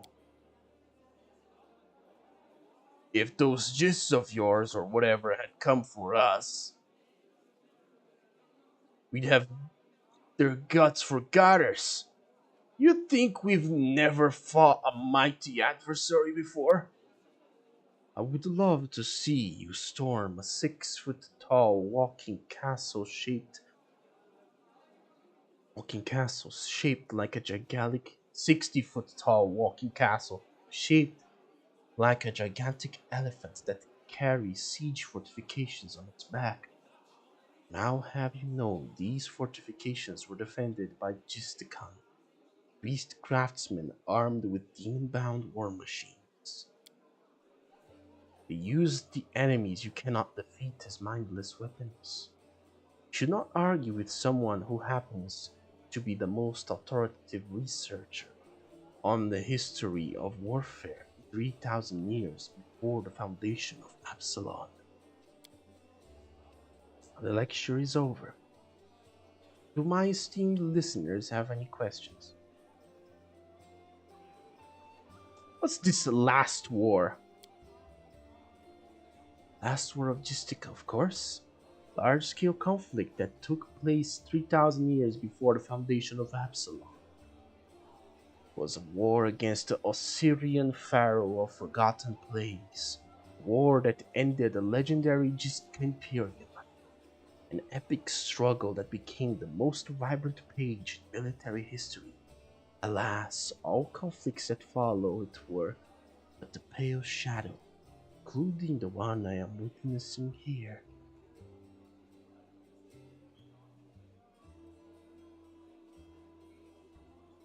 Why do you find the last war so inspiring? Imagine legions of golems imbued with extraplanar spirits marching into battle. Imagine flying cities that swoop out of the clouds like terrifying monstrous birds of prey to drop forces on top of enemy castles. Picture gigantic mechanisms powered by captive, very angry demons and devils. Imagine standing in the warpath of walking citadels, or having to cover your ears to block out the sound of cannons loaded with shrieking elementals. Finally, imagine the ultimate weapon that defeated Gistica, the deadly night plague. Its affliction was an attack dog, a trained epidemic themed pestilence, striking only those who its master wanted to kill. Imagine all these terrors and understand that no flight of fancy can even come close to the horror of the nightmares that they made real. How do you know so much about this? I can say without false modesty, there is no more authoritative researcher on Galarian when it comes to the history of warfare 3,000 years before the foundation of Absalom. I've dedicated my whole life to the subject. I've personally visited old battlefields and studied the most mysterious and forbidden archives containing chronicles of ancient wars, sometimes risking my life in the process. I saw a fallen sky city of the Shori Empire with my own eyes, ripped out the control crystal from an exterminator class combat golem that guarded a Gistka laboratory with my own hands. These fingers held the glass flask that the servant of Pharaoh of forgotten plagues used to create the first generation of pestilence that devastated the Gistka Imperium. How do I know so much? I saw and touched everything I am telling you.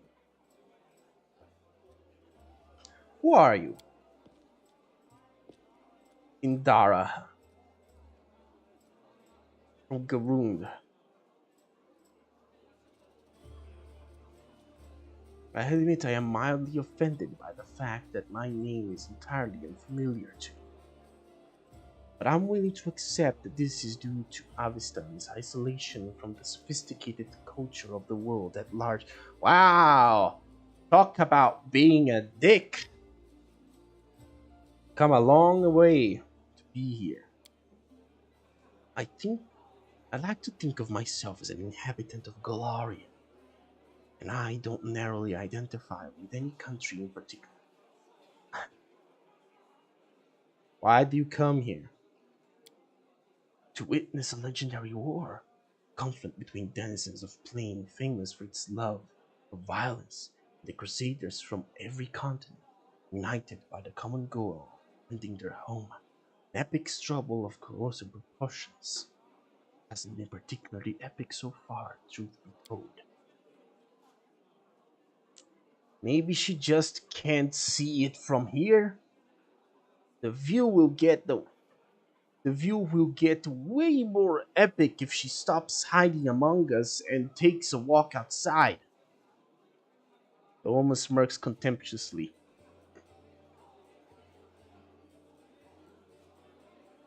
She does not deem the monk's words worthy of comment.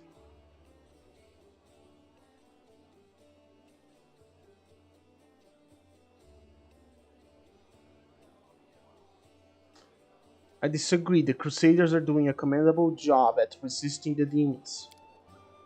Oh, yes, and the situation we have found ourselves in can attest to that. But then again, demons are no better.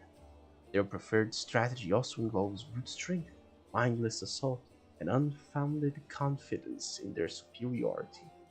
Why don't you join the Crusaders and show them how fighting should be done? Hmm, no. I'm a historian, an analyst, theorist. Do you know what these three words have in common? Describe a mortal woman who does not participate in the conflict upon which her thesis will be founded.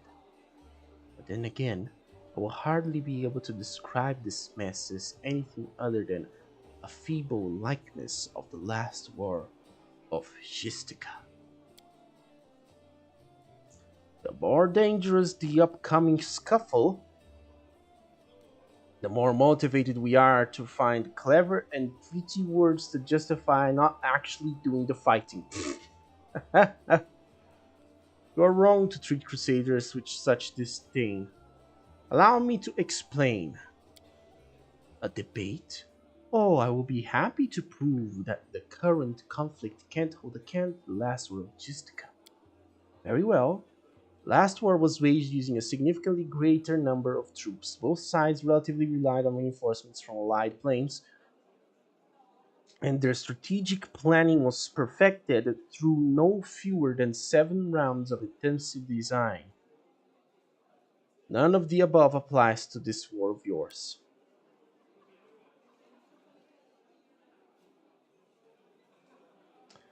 Compared to the Gistica, we are but some we are but stone club wielding kobolds. I would like to conclude my thesis with a few words of counsel from Dagon, an advisor to the Pharaoh of Forgotten Plains. I doubt you will comprehend the true genius of his statement, but here it is nevertheless. A, gad, a gadfly sees the ox pays no heed to the gadfly, but crimson never takes them both. Persuasion or knowledge world.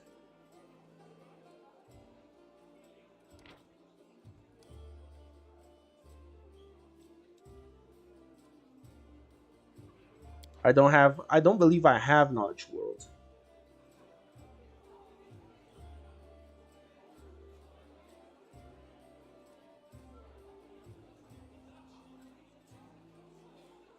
Well, here goes nothing. The events of the past are shrouded in legend, but the fate of the world is being decided here and now. That is what you fail to grasp. How? Said he, standing in the middle of the dingy tavern. One mustn't overestimate the importance of current events from world history.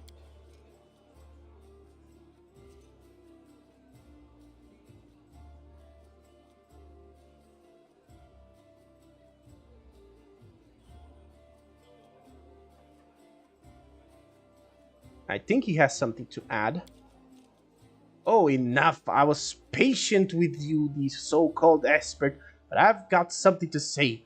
Firstly, screw you for disrespecting us and what we are doing because of some dusty old books. Secondly, I heard tales about epic wars of old in Nextianxia and elsewhere, and each time they claimed it was a slaughter no future war could hold a candle to.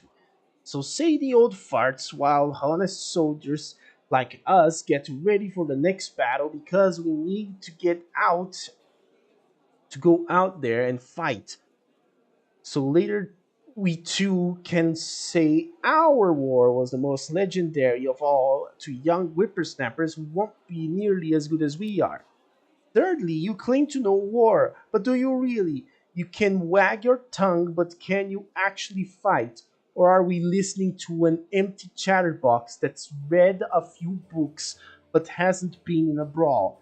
You can enter a barber's shop and run into a dozen such experts.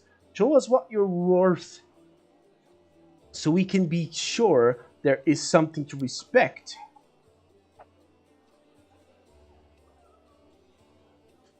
I am not going to compete with you in brutishness. Look for another pugilist if you wish to have a symmetry of your face restored. It looks like holding a scholarly debate in a god's forsaken tavern was a mistake. Have you changed your mind about joining the Crusaders?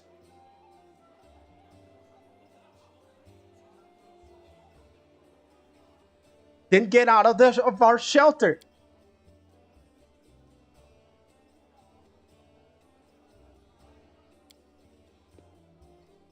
And this is where I bid you farewell. Before the end of the day, I was planning to observe how winged demons use pack tackets to drive their prey like herds of livestock. It's about time I got back my research.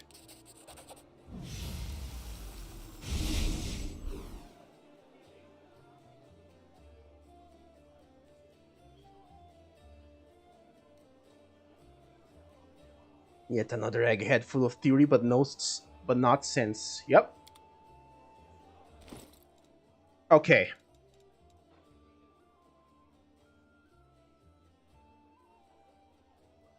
Unarmed attacks and natural weapons. Well,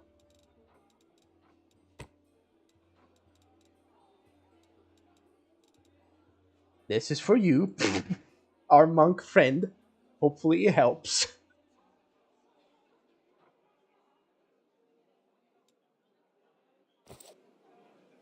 Okay, you wanted me to check his alignment. He's lawful neutral. Hello there, how are you doing today? Is that Kratos? I don't think so. I mean, it looks like him, but I don't believe it is.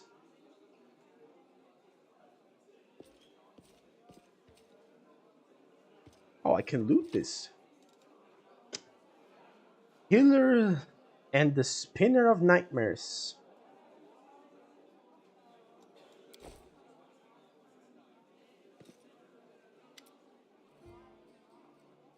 Greetings, I am Healer, Venture Captain of the Pathfinder Society.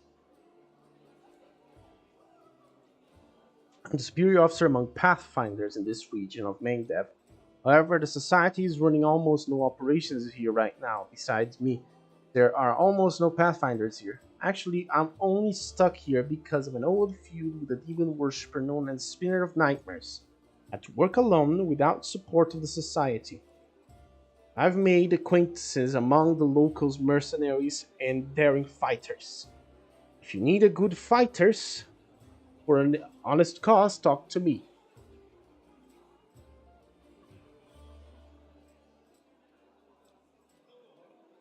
Hey, how you doing, Joe? Everything all right? Imagine going through all that shit, then going, yeah, lawful neutral. I told you I knew he was lawful neutral. I saw it before. But don't forget the alignment of my companions, much less that of my players.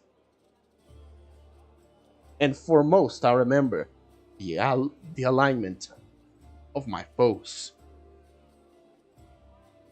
Tell me about your confrontation. Uh, ba, ba, ba, ba, ba, ba, ba. Gang of Baphomet's cultists. Okay, I'm gonna jump through all of this. I want to know more about you. How did you end up here? Tell me about your daughter. Society. I have no more questions.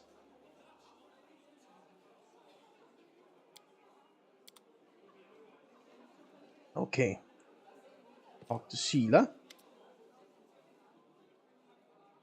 You're with saying your friend Jana Aldori is missing. Do you know where you could look for her? I understand that. I wanted to look for Jana myself, so I didn't distract you. But since you're in this too, we could use some help.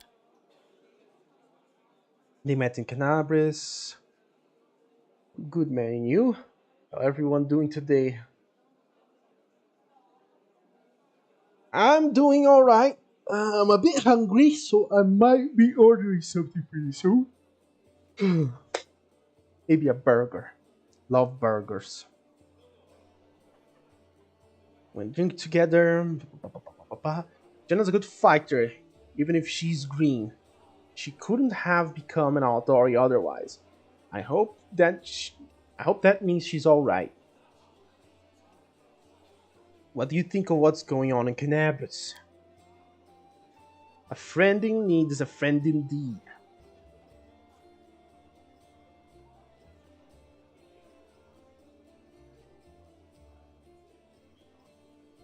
Complete chaos. Does the way I talk bother you? I know I can seem blasé. The fuck is blasé? What the fuck is blasé? Many good people in our protector Terendelev died here in Kenabres. Paladin of Iomede is expected to be properly respectful and solemn.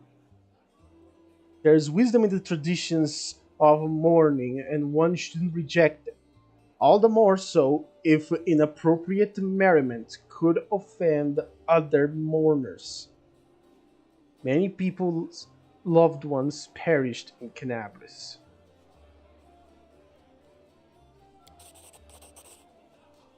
You may be right. I should keep myself in check more. Better discipline, more self-control.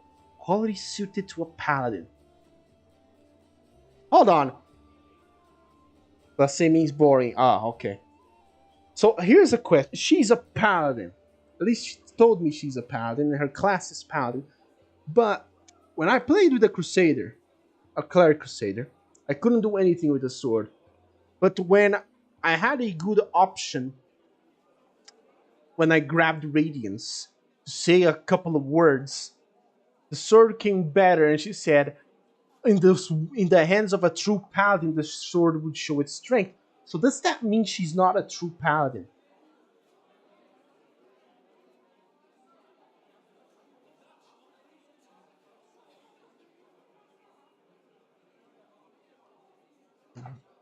Is fighting demons all you want?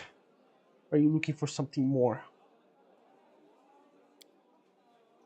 How about covering myself in glory and becoming a hero of 100 ballads?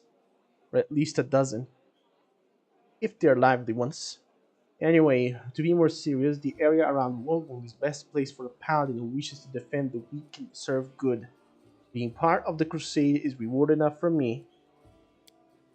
I don't want to sound like I'm criticizing my brothers in arms, but Eagle Watch and the other orders are focused on just one aim, the war against the Whirlwind.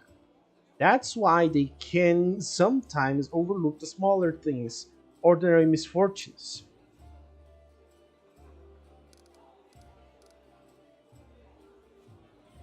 I always liked being a wandering knight, because any moment I could get up and go help a poor rat folks whose family had been kidnapped, or an old woman whose favorite dog had gone missing.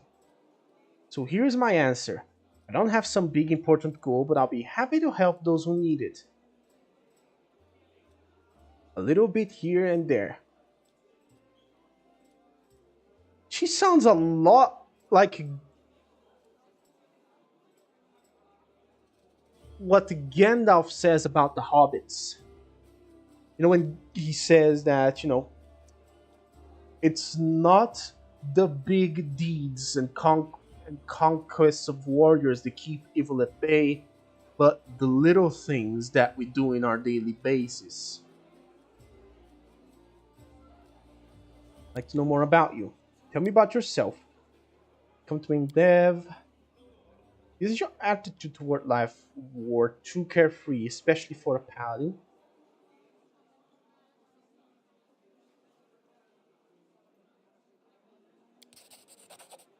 Was that a hint of reproach? If you're only just asking, then no, I don't think so. You have to know when it's time for jokes and when it's time for mourning. The right moment for joys and for sermons. Sometimes a good traveling story can be all those things if it entertains and purifies the soul. That story about the chupacabras is one of the good ones. Picture a small town in Kadira. And down in the dungeons, there's two murderers waiting to be executed. Gallows already built for them. Ropes being bought, but sometimes life takes a surprising turn. Suddenly, a paladin of Iomede appears in the doorway and offers the murderers a deal. They go with her to fight some monsters, they will live. If they survive, that's it. There's a big difference between imminent death and probable death, with the glimmer of hope, wouldn't you say? So here we are, traveling through the desert, me and my friend, a priestess of Serenray, along with the little ratfolk fellow who'd asked for our help and the two cutthroats. We get to the ratfolk village and see their bodies lying around, all drained dry. We figured we'd have to fight vampires. That's how the little ratfolk described the monsters who attacked the village. That's why we went to an all brazen like. The sun was high and vampires couldn't attack until dusk. But we never got a chance to look around. Black shadows, quick as the wind, attacked us from all sides. Not vampires, but chupacabras. One of the lads we pulled from the gallows got killed right away. The second one ran for his life. That left me, the rat, and Kira. The name of the priest, that was the priestess I was telling you about. And we all steeled ourselves for the fight of our lives. And just when we thought the end had come, with the chupacabras surrounding me like a pack of dogs around a bear, a ratfolk friend wounded and down, and the teeth of the quickest of those blasted monsters clenched on Kira's shoulders. Right then, when all hope was lost, the other lad from the gallows suddenly comes running back. He kills the beast attacking Kira. I'm sure you know what a turning point in a fight looks like. Well, this was it. A moment before we lost, and a moment later, we were lost, and a moment later, we had it back under control. The chupacabras dropped dead one by one. The little rat folk is reunited with his family, who were hiding in the basement. Priestess and I closed the eyes of the boy from the gallows who saved us. It was a shame he didn't survive the fight. May the gods keep his soul on his journey through the afterlife. That's a good story. He could have died in disgrace in the gallows, but instead he died a hero.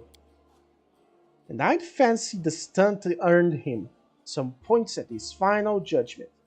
Smart to remember our journey doesn't end in death. What made you become a paladin, though?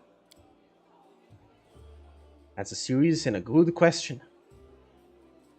You should ask it if of your companions, but it's should ask it of your companions, but it's a long story.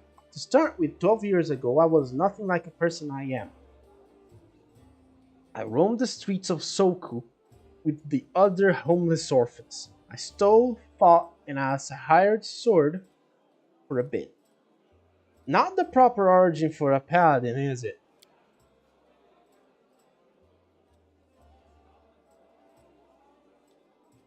Well, waiting for him to be done with the tavern. How many people are left? Too many. Yes, I'm sorry. I can speed up.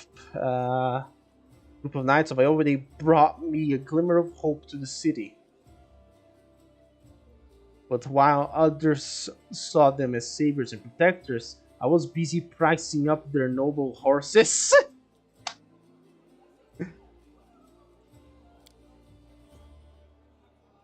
Even a seemingly small misdeed can have terrible consequences. Yes, you're right 1,000 times over. Of course I am. What are the principles that the paladins of Iomede follow?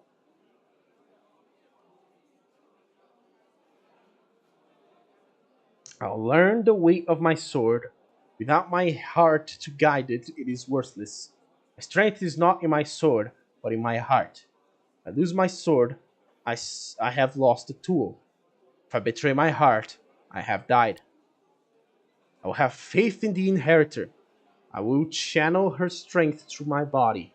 I will shine in her legion, and I will not tarnish her glory through base actions. I am the first into battle and the last to leave it. I will not be taken prisoner by my free will. I will not surrender those under my command. I'll never abandon a companion, though I will honor sacrifice freely given. I will guard the honor of my fellows, both thought and deed, and I will have faith in them.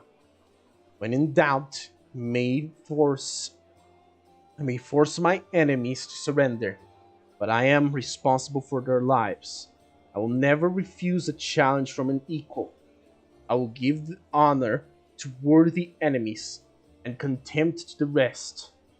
I will suffer death before dishonor. I will be temperate in my actions and moderate in my behavior. I will strive to emulate Iomedes' perfection. Well, that sounds a bit too hard, doesn't it? Okay, thanks. So, next, Irabeth. What is our main objective? These word stones. Personal question. How did you become a paladin? Okay, so it's parenthood. Belkson. Well, half-orcs can be found throughout Golarion. Nowhere else are they more as plentiful or live in as densely populated settlements as in the hold of Belkson. Belkson is an unforgiving wasteland filled with shrub brush, steep mountains, and uneven badlands, where water is scarce and generally limited to the seasonal flowed road. Oh, that sounds like a fucking hellhole. How did you become to join the knights? I can't imagine the followers of Zong-Kuthon in alliance with demon worshippers. Shouldn't they hate each other? They should, but Baphomet's minions are masters of deception. Are they? Hold on. I thought they were just crazed berserkers. Because that's what Baphomet is. Primeval savagery. But oh well.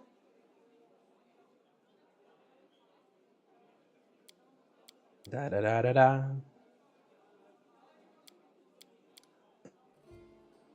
Okay. Thank you for the answers. Tell me about the Eagles Watch. This was my personal crusade to purge the city of the Templars who had infested it. And I thought I was winning.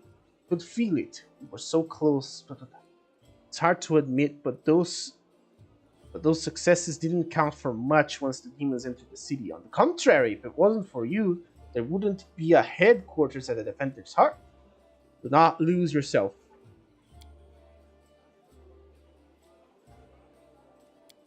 Do not lose heart.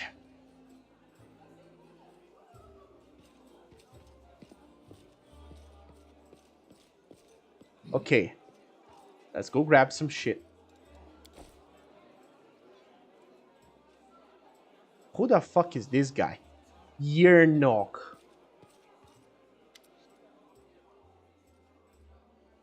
What are you doing? Are you from around here? Chili Creek. What's that? Aren't you young and inexperienced cleric, afraid to go to the border of the world? Cold waters. Could use the help of a cleric. My spells are depleted. Oh, great. Aren't you fantastic? The basement. Wait, we have a basement? Okay, lads. Here's the question. While I talk to Mr. Thorn Autumn Hayes or Mrs., do we go to the basement or do we go outside? Jesus Christ, those eyes are dark. Help? Who are you? Who wounded you? You can trust me, I might be able to help. Who is your query? I'm sorry for your misfortune.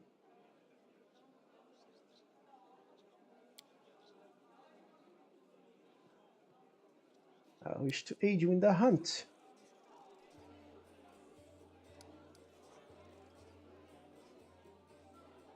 What does this Kaylisa look like?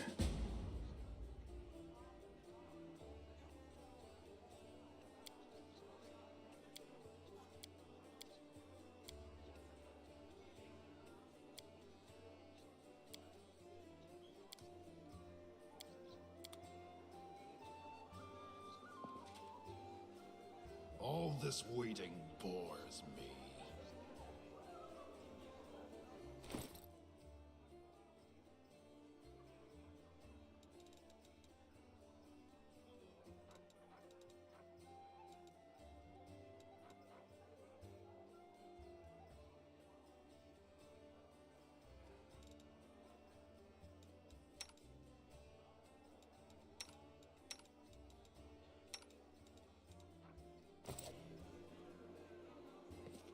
You know, I might need some more potions.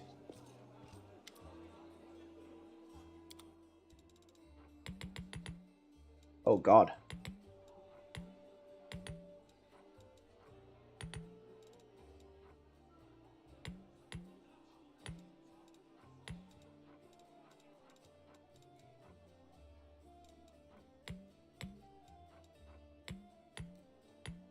There we go. That should be good enough.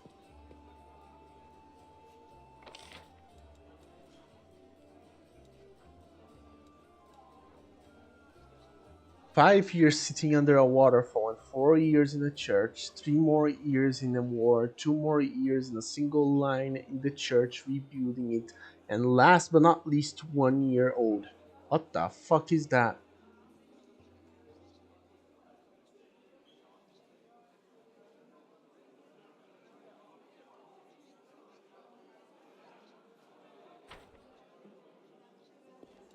Anyway, do we go to the basement or to the outside, guys? It's your choice. In the meantime, I'm gonna order myself some food. Because it tastes good. As Asmongold said, the reason why I eat steak is because it tastes good.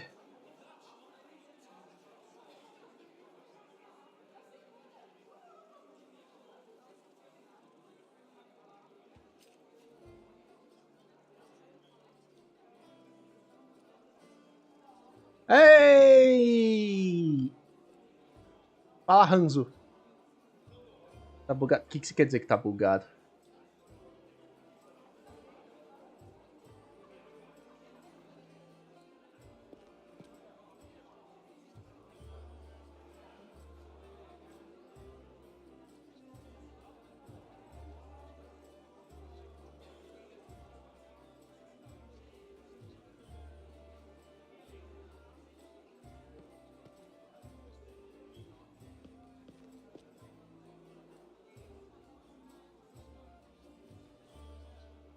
Uh-oh.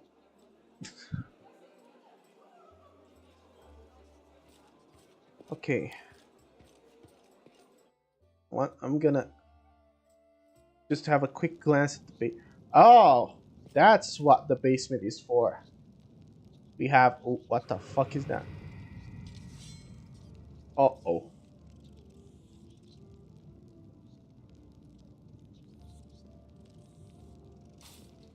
Make your jokes and shove them, Tiefling. Easy there, Chief. Don't hit me.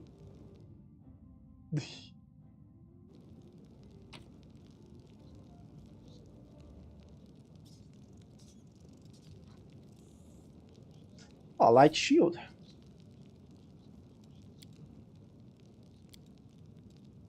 Button won't budge. Some more shit that I can sell. Chainmail.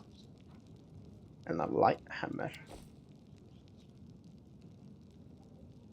F5. Delvin. Go ahead, don't take too long though. Okay.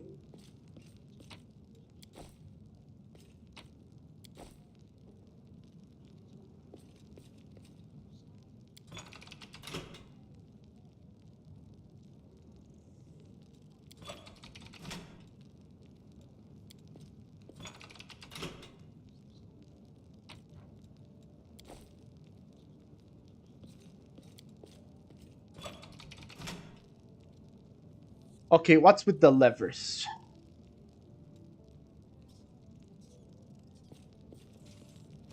This takes me to the Move tavern, out. and this takes me outside. Okay. There are two ways to go outside. Hey, Chief. Hey, Dreamboat, come over here. I want to talk to you about something. Something really important. Oh boy, I don't like where this is going. Quit bothering the decent people in here, Woljiff, or I'll knock your teeth out. What's it to you, Delvin Dum-Dum? You were told to guard me, and I'm not stopping you. But no one told me I had to shut my trap. Who the fuck are you? Woljiff. Woljiff Jeffdo. I deal in useful things. I can get you whatever you want. Anything. But there's just one problem. Why are you in chains? Does it really matter? Yes. Don't get hung up on the past, Chief. Don't look to the future. Live in the here and now. He's chaotic neutral, isn't he? He was caught thieving. Your shadow. What was that? Get me out of here and I'll tell you. And don't worry, it's not contagious. What do you want from me? I'll lay it out for you. Simple job, 30 minutes tops. We go someplace, talk to someone, and in return, whatever you want, I'll get it for you. Some extra rations? No problem. Armor, weapons, scrolls, you name it. It's as good as yours. If you need my help with something, whistle and I'll be there. I'm handy enough with knives too, and even my magic know-how isn't too shabby. What a load of guff. If you were good at magic, you wouldn't be stuck in here now, would you?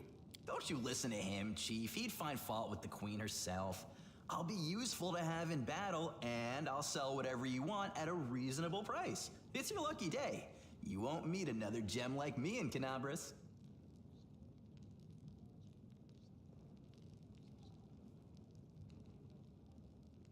Oh boy. So now here's the question. Do I want him with me? Do I want him in the party? Ah, fuck it. Let's try to get as many people in the party as we can. I can't help while you are chained up here. How can I free you? That's easy. You know Irabeth? Feisty-looking gal, always wears armor. You can't miss her. She's the meanest fighter in the whole city. When you see her, put in a good word for me, will ya? Tell her there's this guy, Woljiff, locked up for no good reason in the Defender's Heart. Well, for the follies of his youth. And he really wants to get out on bail so he can keep up his good behavior and make a contribution to society. You got that? Will you do it? I need to think Well, about think fast. I'm already losing feeling in my legs sitting here. it. Okay, I'm gonna talk to I her. knew I could count on you. Knew it the moment I laid eyes on you. Alright, Mr. Con Artist.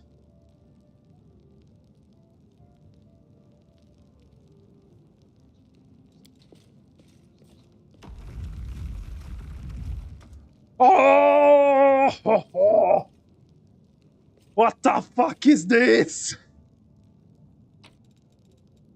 You.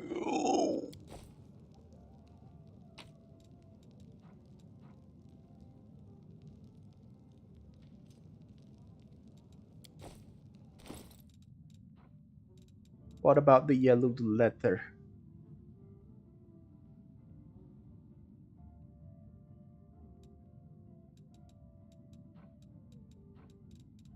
Okay. What's the helmet? +2 bonus to charisma. Oh hell yeah! Equip. Look at it. It's fucking ugly.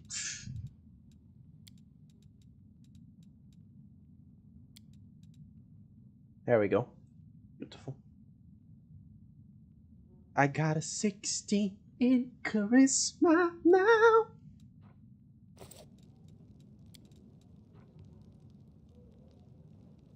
Actually, what are my thingies? Yeah, I have a terrible knowledge world.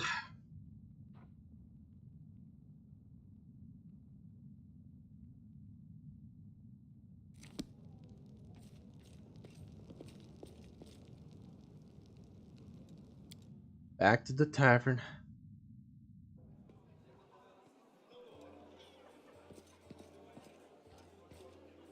Dude, we got so many fucking quests.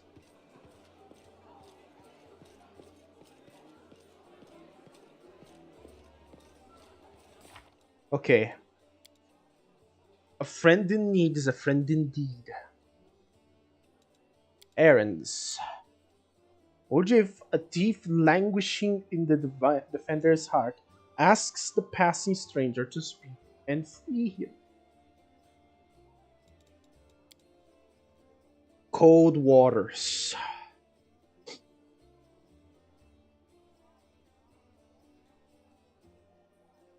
Dear Nog, young cleric but still saving to their salvation. He's certain that a warm welcome awaits him, and he even invited the commander to visit him in his new home.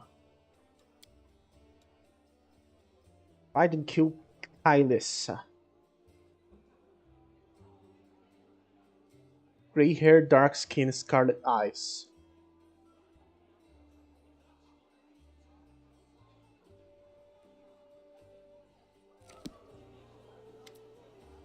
There's a tiefling chained in the defender's heart. What can you tell me about it? Ojif is a petty thief from a gang of tieflings operating in Kenabres. Thiefling.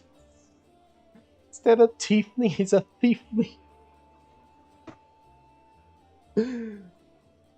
That's what we call them in these parts.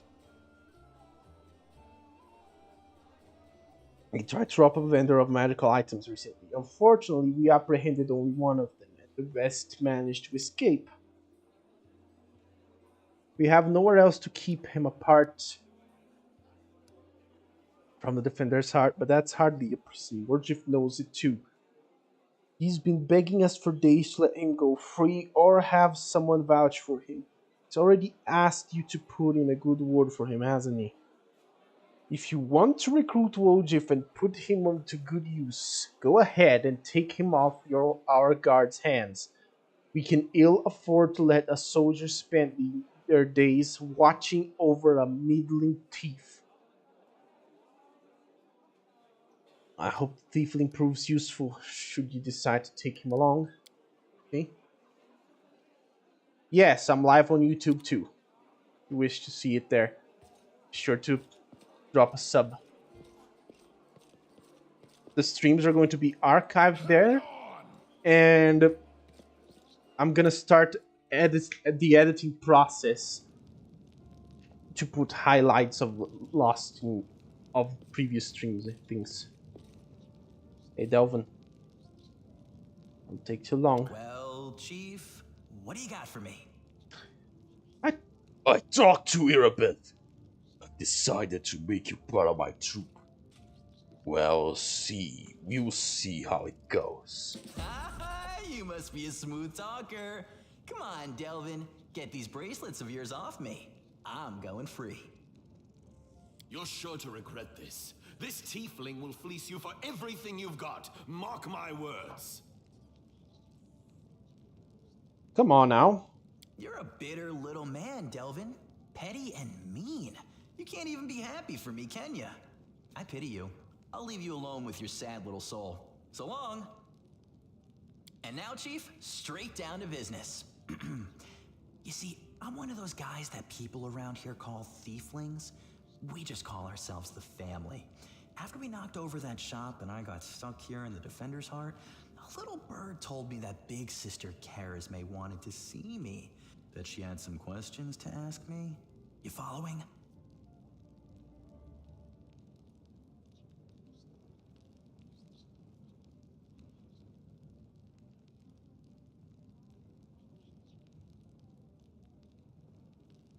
Now, No. she won't be asking me questions like, Woljif, how'd you manage to get out of this one? Or, Woljif, you're so thin, didn't they feed you?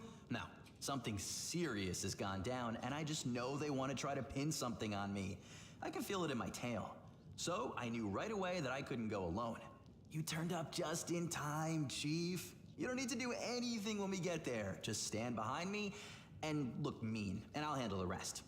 Somehow. Let's go. I'll show you the way.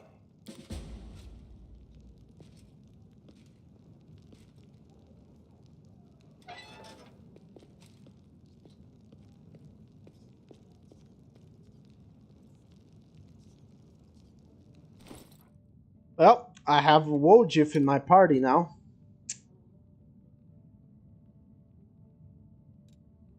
Two-weapon fighter. He's a rogue, isn't he?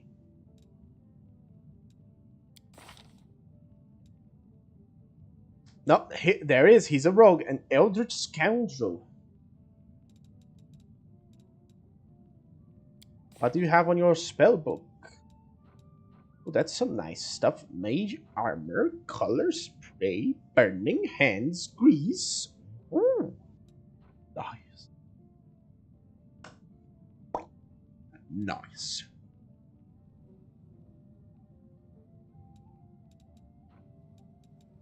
What about the zeros? Ooh. Got some interesting zeros too.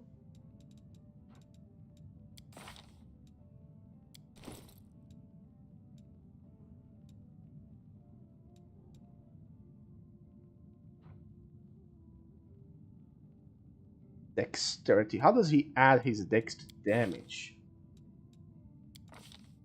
Because of his feats.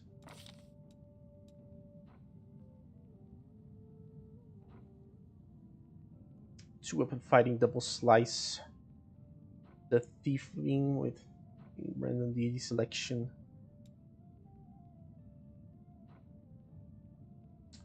Finesse.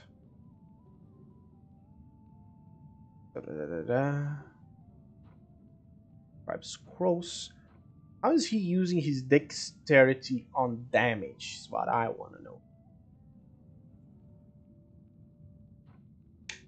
Ah. Finesse training. I see it now. Okay.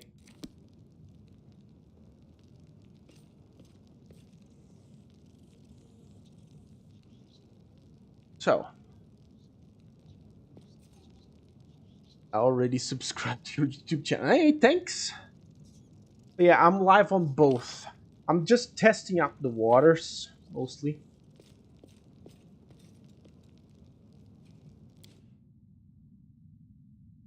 Let's go outside.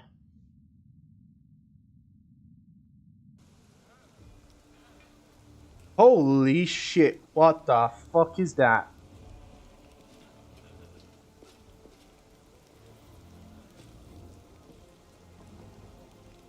Is that an iron golem?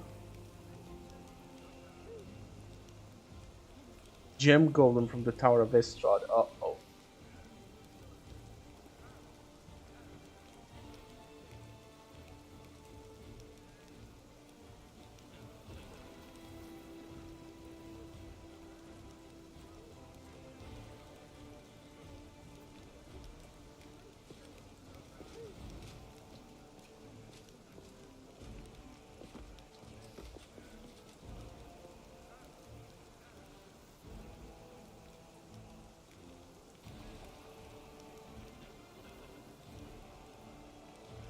Okay.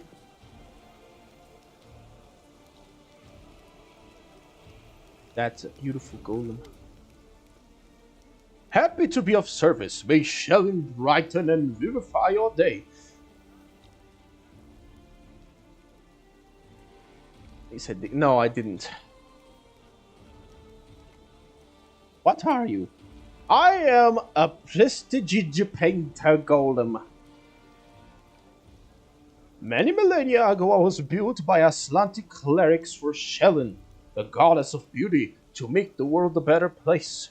In my joyful service, I have visited many lands, and for the past few centuries, I have resided at the Temple of the Sunrise, Xanthramus in Theasia. But then the good cleric saw fit to offer me a gift to the Mendevian Crusaders so that you could share in the beauty I can create. Can you do anything useful? My creators granted me the ability to place illusions on various items. I can change their color, and texture to make them more beautiful and appealing to the eye. Would you like me to cast an illusion of your armor to make it green? Green is a very pleasant color, and it would match your eyes. How did you end up here? I was in the Tower of Estrod Museum, but then some not beautiful people came and started smashing everything. I asked them to show restraint, and that's when they decided to steal me. After all, I am beautiful and valuable. Oh yeah, that's a mouthful. Try saying that 3 times very fast. Press the digipainter, press the digipainter, press the digipainter. Oh god. They dragged me down the street, but I didn't want to go with them, so I kept stopping. The least beautiful of my kidnappers threw me over his shoulder and tried to run away with me. But I am very heavy, so his back made a very not so beautiful crunching sound. He started yelling, and then everyone else started yelling, and some of that yelling was directed at me. And then they started hitting me with some not beautiful weapons. And then some good crusaders drove them away and brought me here. And now I've been lumbered with you. Waste of good metal you are. And instead working, I'm supposed to keep an eye on you so no one is tempted by the walking treasure trove. What can you do to help the war effort?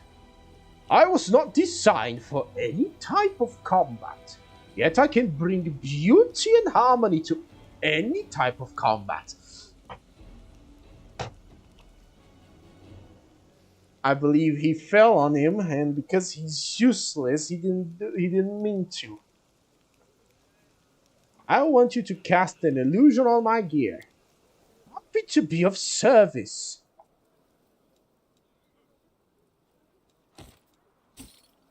Change it. Oh, I need to have the name of the items. Okay. Huh.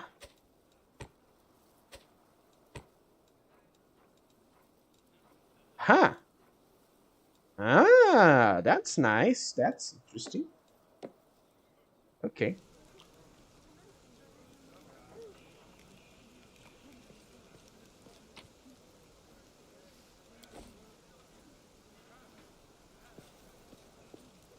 Let there be light. Show me your wares.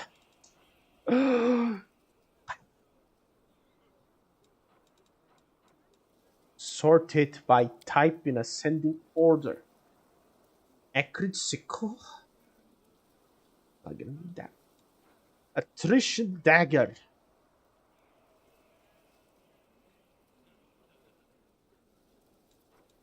+1 bastard sword. What you know of being a bastard? All dwarves are bastard in the fighter's eyes. It's no. Detainer. +2. Or be knocked back 15 feet and become slowed down for a round. Theodore, yeah, the merchant is a dwarf. Devastating blow from above.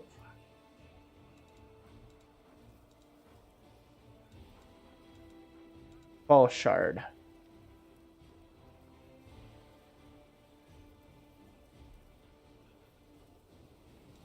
Clave. Light hammer of righteousness.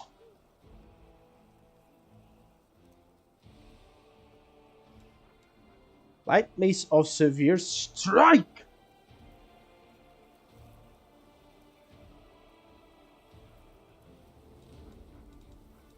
Longsword, masterwork, bastard sword, masterwork, masterwork, masterwork, masterwork. Ba- ba- ba- ba- ba- ba- ba- ba- ba- ba- ba- ba. Pain Channeler, Falcata.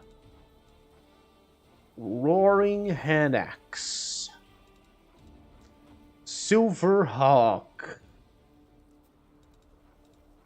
Smasher. Whenever this +2 necrotic Earthshaker confirms a critical hit, the enemy must pass fortitude saving throw or suffer 2 strength ability damage. I don't have the money for that, but that sounds very good. Trident.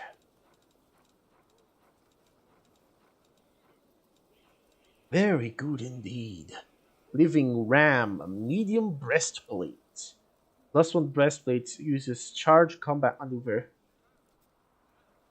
Hits an enemy, they deal an additional 1d6 bludgeoning damage, and the enemy has to pass a reflex save or become prone. This is very good. Rugged helmet.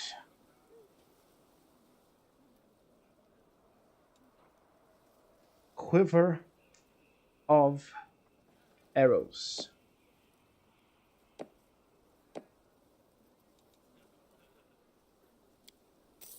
There we go.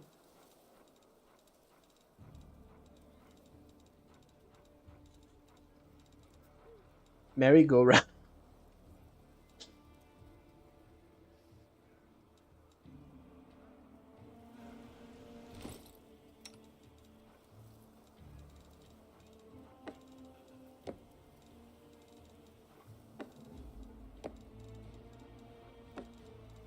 Actually, there we go. That sounds nice enough.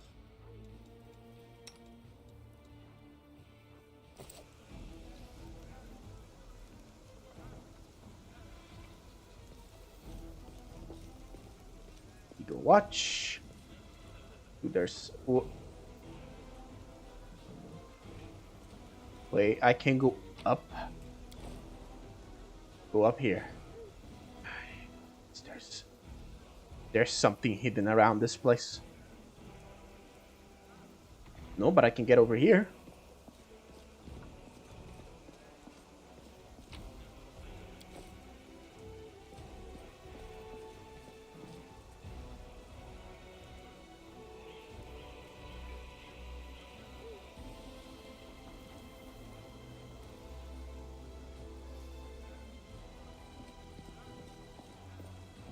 Almost 3 hours, still in the tavern. No, we're not in the tavern. We're outside of the tavern. Okay, here's a question. Would you guys rather you know, jump through all the dialogue willy-nilly?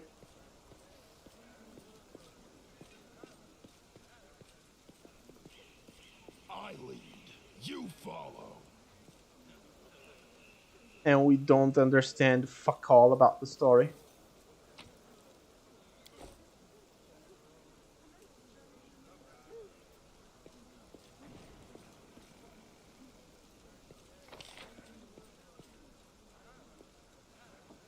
The basement to the tavern. So 2 area exits. Does it make a difference which one we take? Don't believe so. Well, here we go.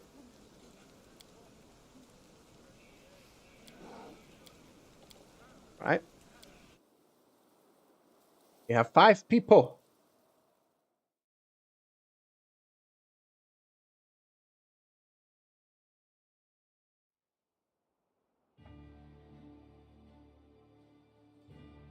Okay, so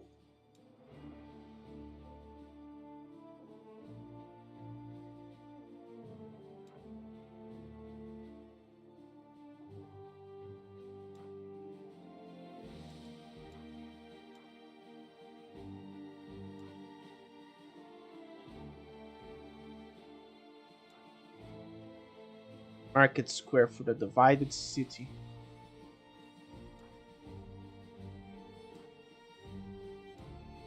What is the main quest currently? Okay, so Tyrabate, and there's Topaz.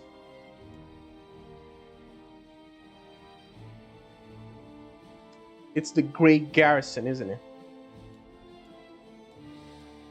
There's the wine cellar and the Tiefling's hideout.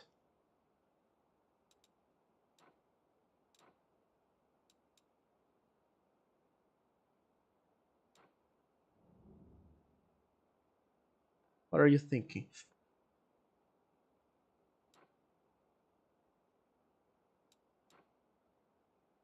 I'm gonna go to the Tiefling's hideout.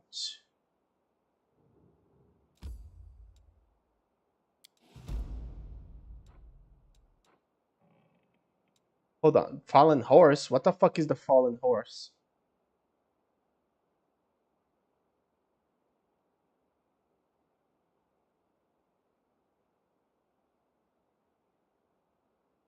Oh. Okay, that's what it's for, actually.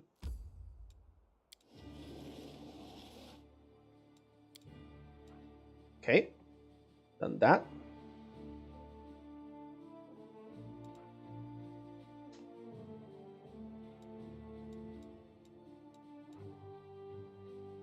Oh, great. Now we are going into the market. Random encounter. Fight.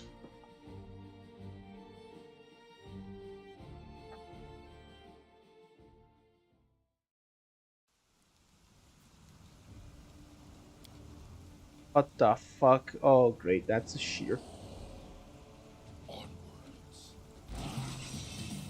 Here we go.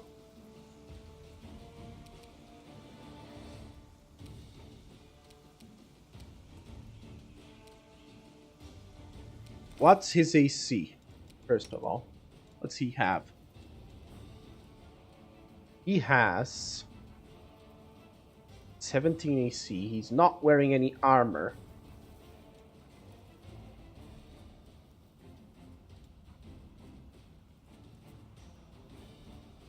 He's got a +2 thingy. Okay. So. Oh, my bad. He already had this. We're putting it here. We're taking all this shit away.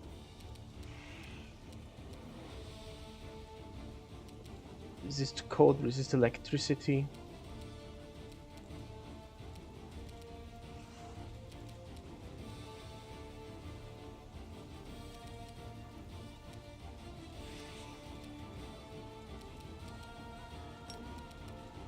Okay.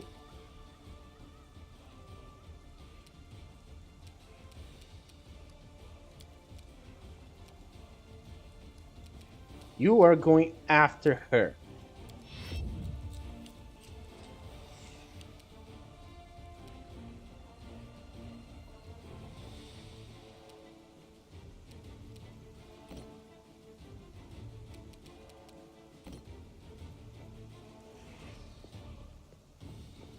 There we go. Smack him. The inheritor, guide my blade. All right, now attack. There we go. Sneak attack. Beautiful.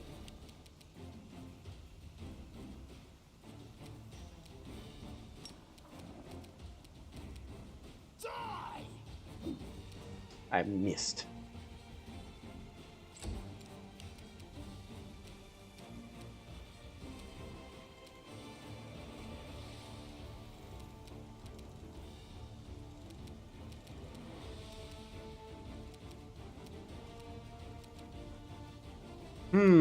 What does this do? Extra attack. Oh, yes. You're equipping this arrow.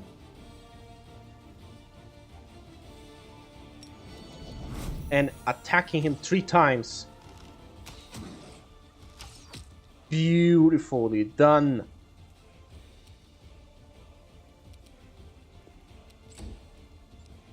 Here comes the other one. Oh, that must have hurt.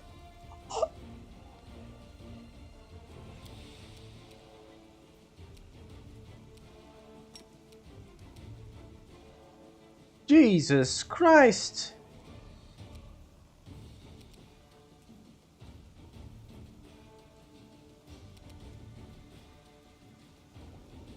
Okay, make this one miss. Thank you.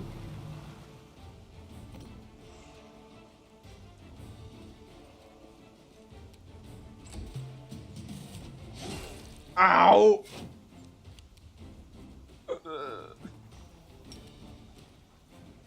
Heal yourself for 1 HP. Really, bitch? The light take you!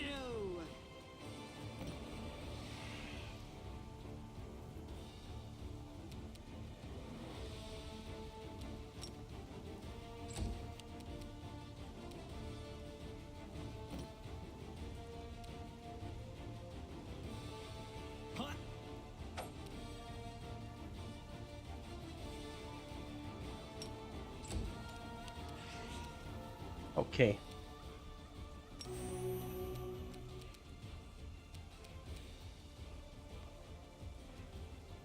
Let's hear you cry.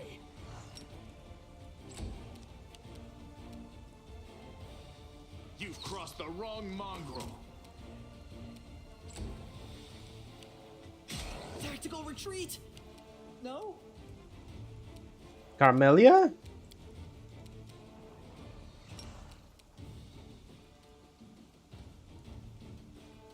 Matricium Turinos.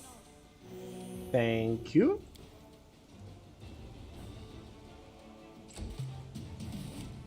My wounds pile on.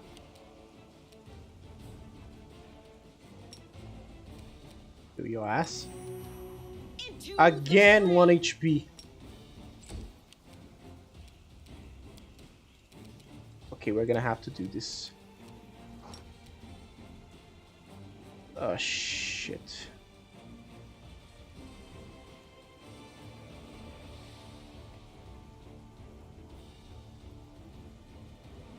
Well.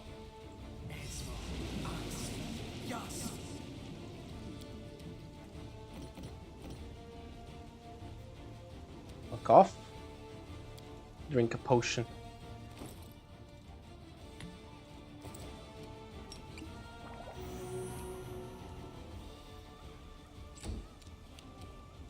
Okay.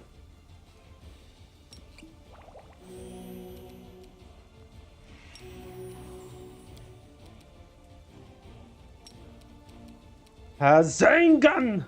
Run them through.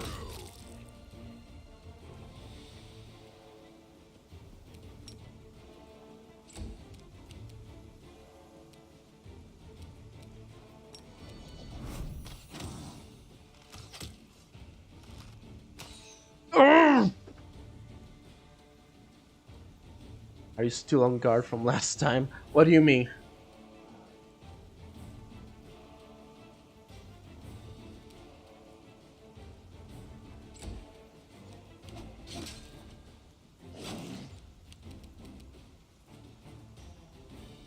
I'll cut you wide open!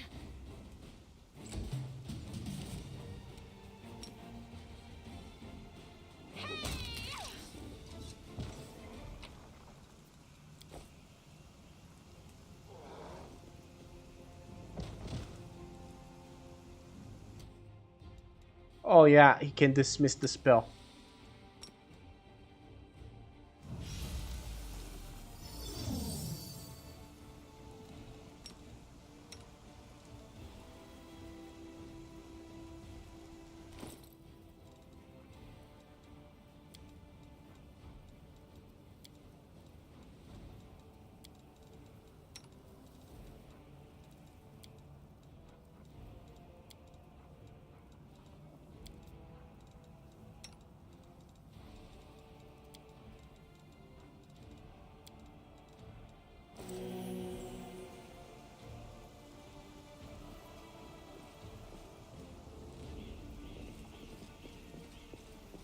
Well, that was easy. Surprisingly.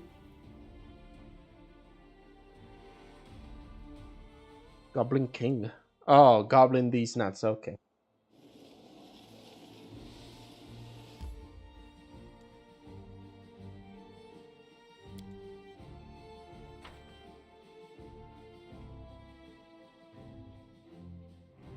I don't remember what I'm supposed to do with the market square.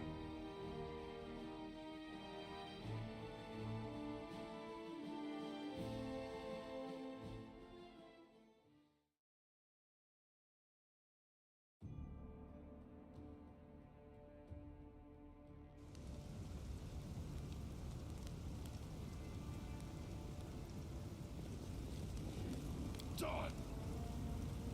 These enormous cracks appeared after magically induced earthquakes struck the land.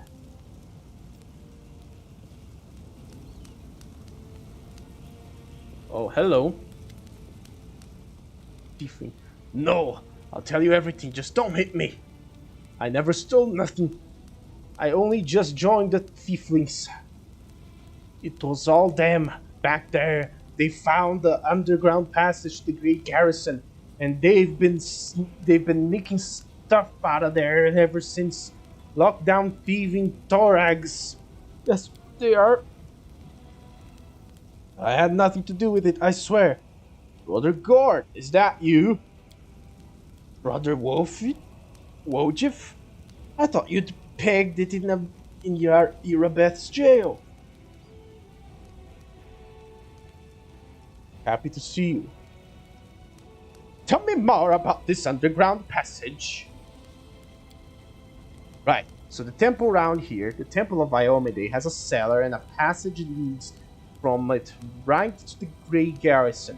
The Tieflings, my pals, damned a lot of them, have been using this passage on and off to sell all sorts of stuff to the soldiers in the Great Garrison.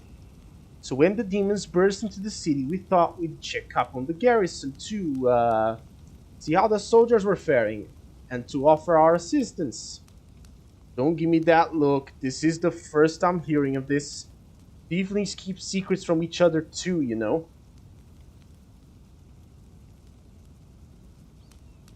Why are you so afraid of me? You're one of the Crusaders, ain't you? You lot hate our guts, the Tieflings. The Thieflings, I mean. You lock us up and do worse to us. I'm not a Thiefling. Not really. And who are you then? Honest guy who's fallen in with the bad folks?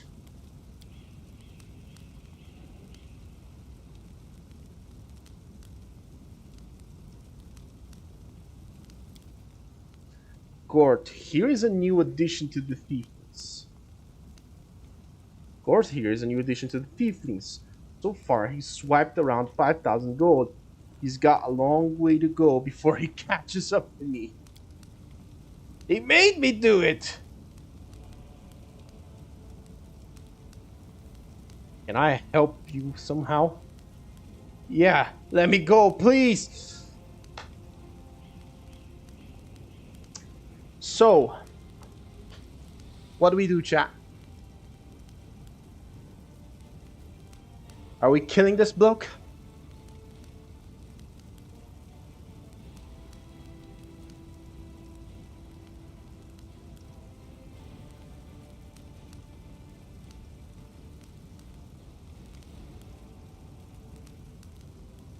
So we let this guy go?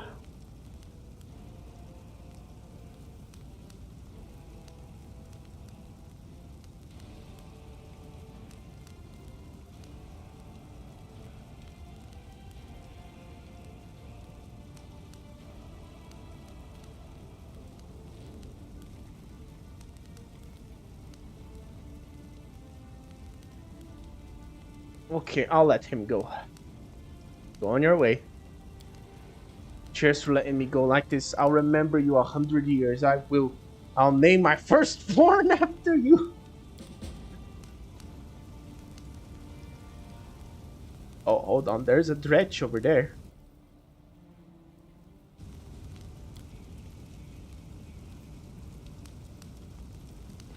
Save the last one for me.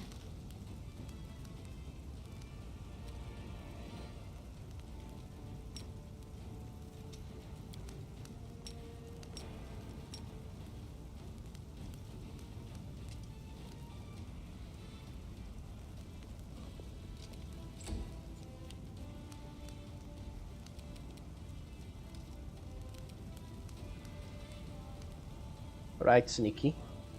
Sneak. The sneaky will sneak. Charge! And I missed.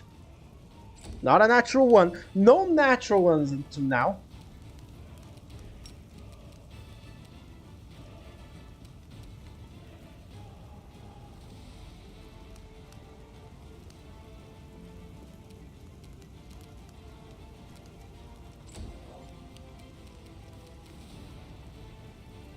Lan, don't miss. Wow, that you did the one thing I told you not to. How could you betray me like this?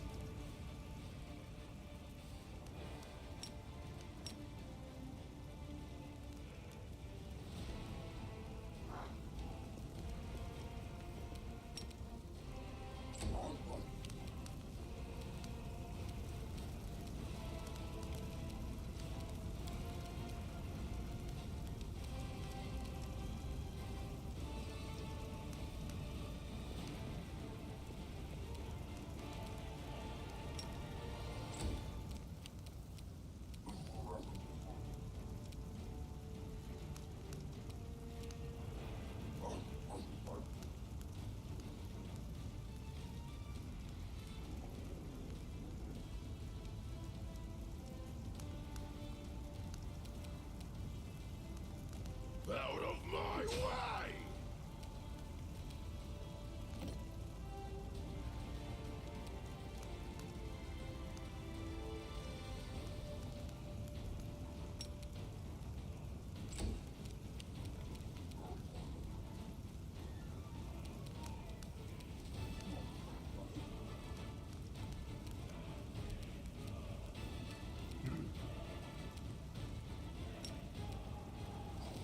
Fuck its attack rolls.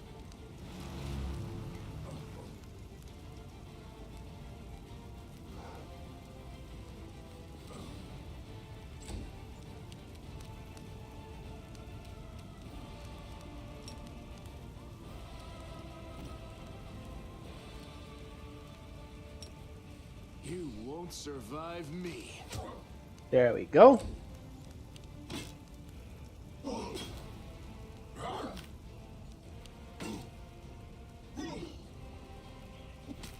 Ow.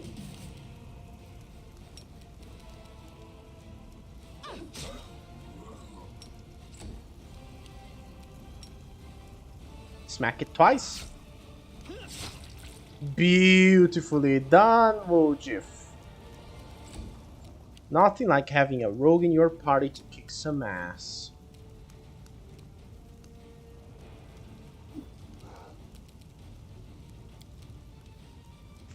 Well, excuse me for having hope.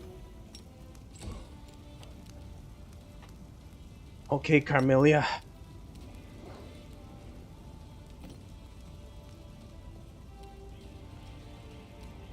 I believe in you. Spirits demand your blood. Hey, look at that. Our first nat one of the night.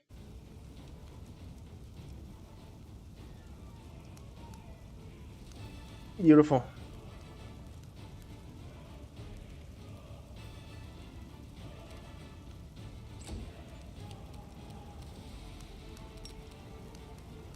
Endure this! Thank you, Lon.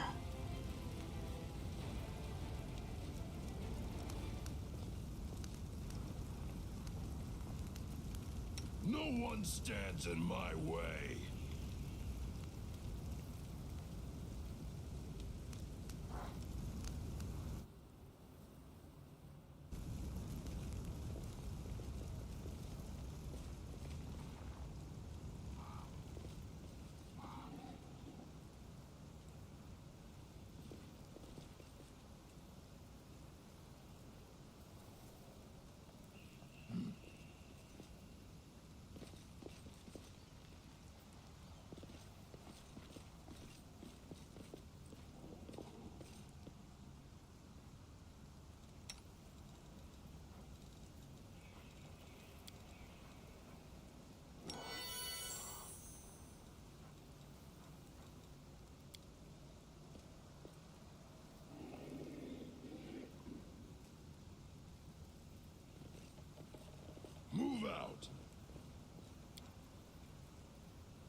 Oh, here they come.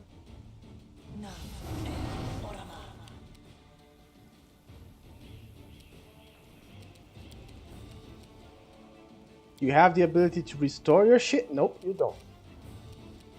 Well.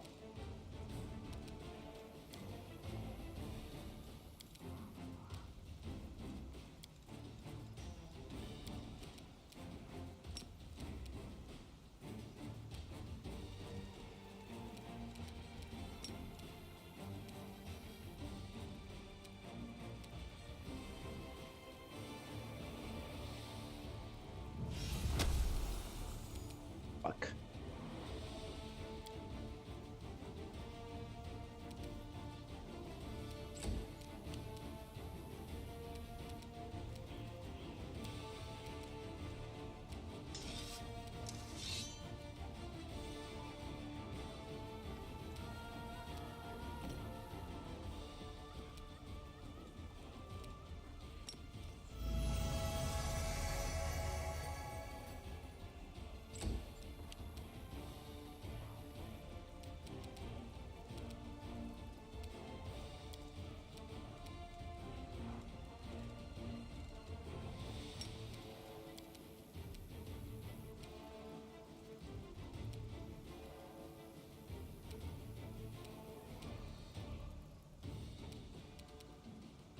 Make every strike count.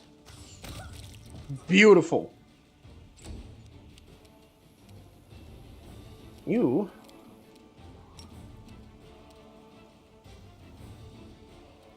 use his AC.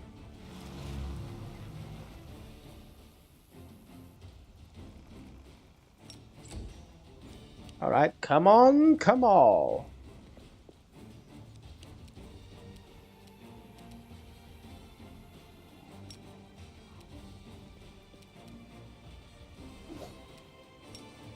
Hey, another crit miss.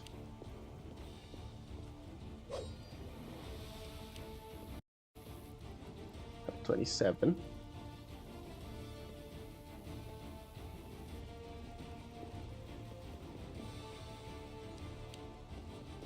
Of course, they're coming in his way.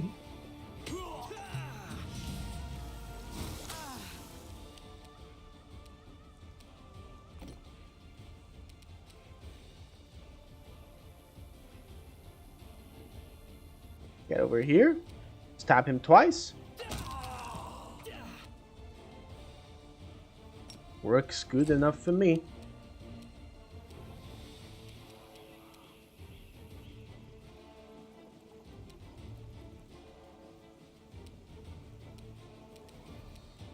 Oh yes.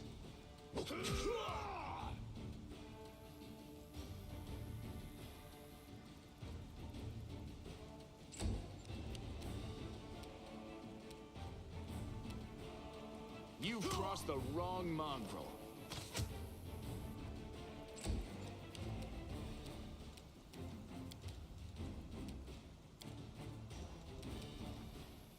Buff us.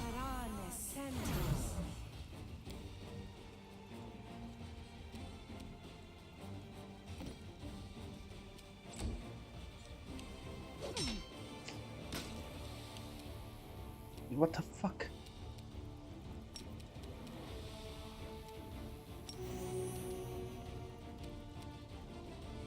The Inheritor, guide my blade.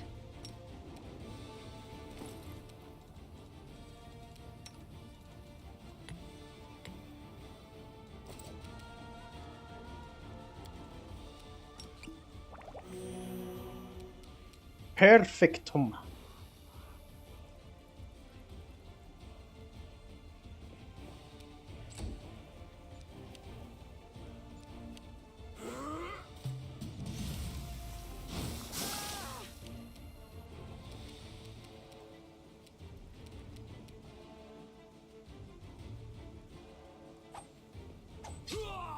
Beautiful.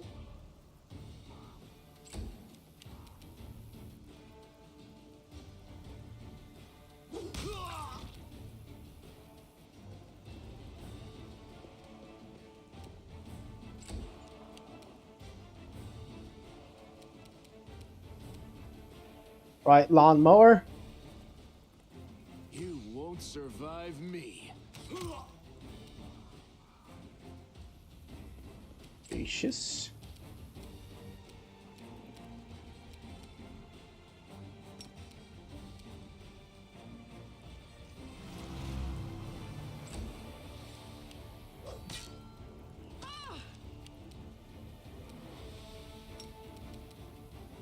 The light, take you.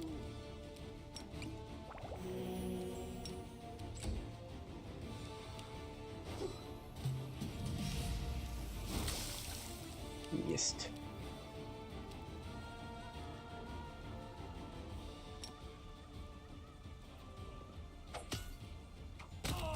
Beautiful.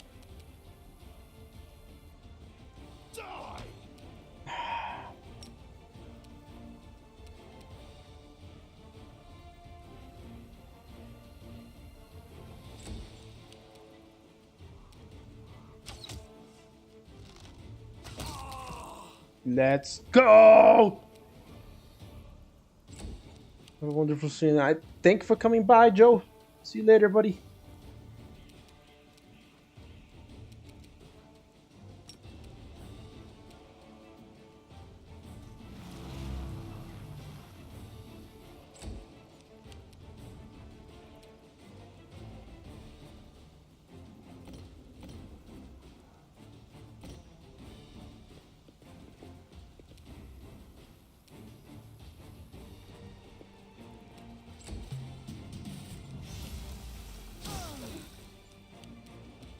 Hey, another that one.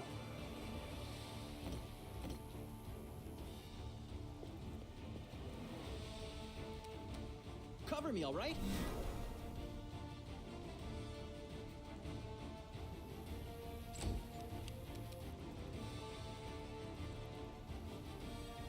Let's hear you cry!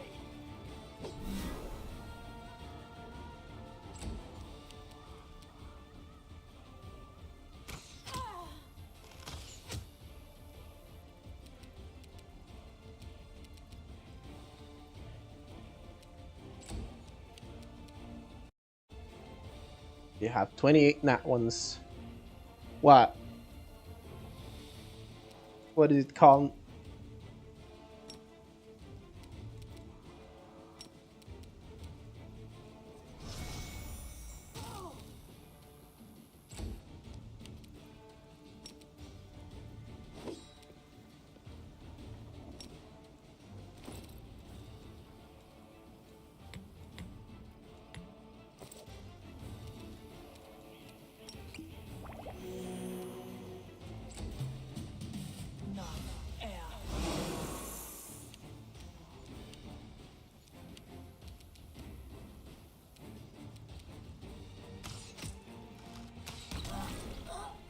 What was that illusion that you did? Oh, my bad.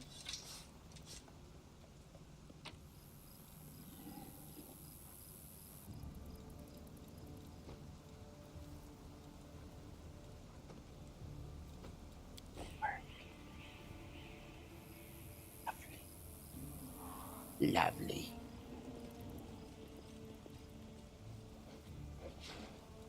Battles await.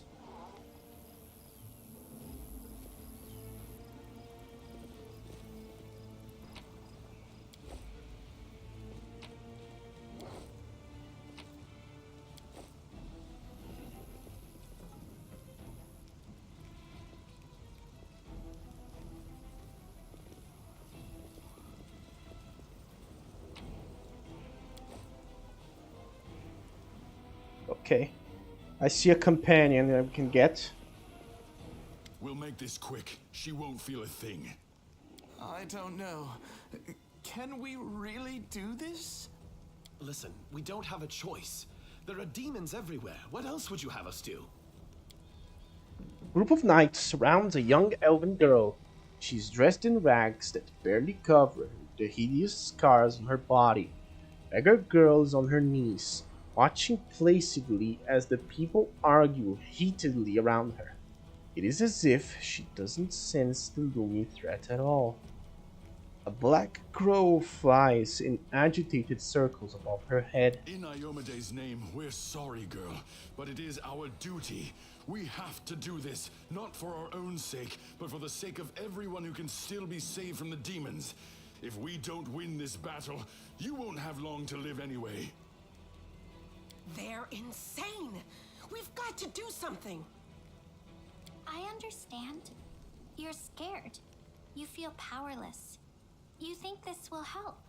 You don't have to justify yourselves to me. Just do what you've decided to do. What's going on here? Our weapons barely scratch the demon's hides. We're sacrificing this girl to Iomade so we can consecrate our weapons with her innocent blood and gain the power to destroy the spawn of the abyss. Motherfucker, that is so backwards. You're sacrificing. You don't sacrifice a young girl to a god of good. It's gonna smite you. It's extreme, but we have no other choice. We have to defend this city somehow, or else we'll all perish, including her. That's ridiculous. The teachings of Iomade directly prohibit the killing of innocents. The goddess will curse you for making the so-called sacrifice. How do you know what the goddess wants or doesn't want?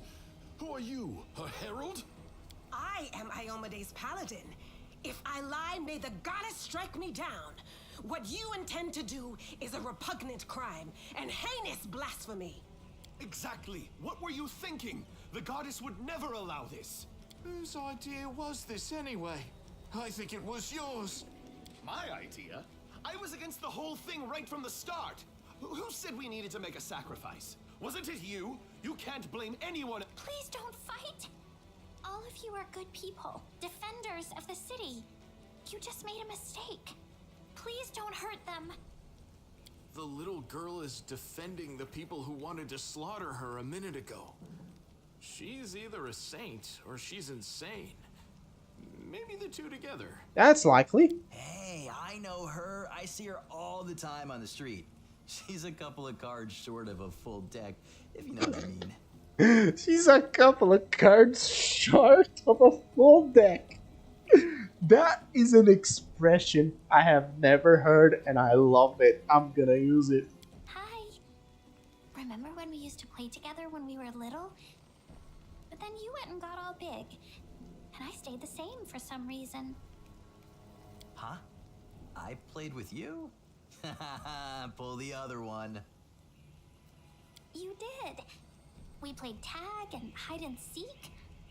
Then you and the bigger boys came up with the game where you all threw stones at me. You laughed so hard. It made me happy too. But then you grew up and went away to do grown-up things. Want to play with me now? For the love of... Kenabres is too damn small.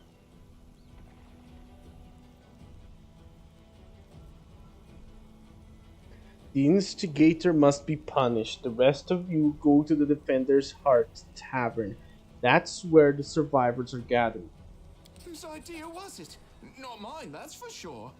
Well, it wasn't mine. That means... Wait, it's not...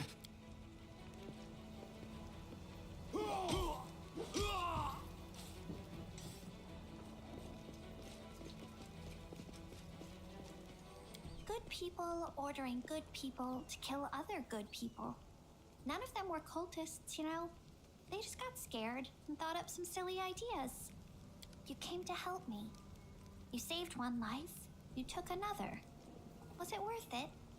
I'm sorry I had to do that. Had to? Did someone force you? But you shouldn't listen to me. I don't know what I'm talking about.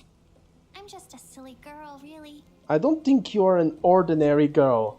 And that crow you have there is not ordinary either. No, don't be silly. I'm very ordinary. Well, I know different types of tricks, but Soot taught me those. Now Soot here, she truly is unusual. She's clever and she can talk, but only to me. She teaches me magic tricks and lots of other stuff. I don't know what I'd do without her. She's a witch, isn't she? You could prove useful in fighting demons, and I'll be able to protect you from insane soldiers on the streets. Come with me. Or who are Call you? me Ember. I live here, on the streets, for many years now. But there's nothing to say about me. I must have misheard. This girl? Join our party? What could we possibly want with this dirty little beggar? Oh, shut the fuck up, you fucking cunt. Camellia, you're a fucking cunt. Sure, let's go. I'm not even hesitant to say it now. Screw it. She's a fucking cunt. Hello. She is in terrible shape.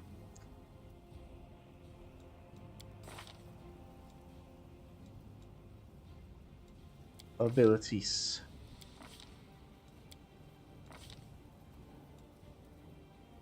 A stigmatized witch. Yep, she's a witch.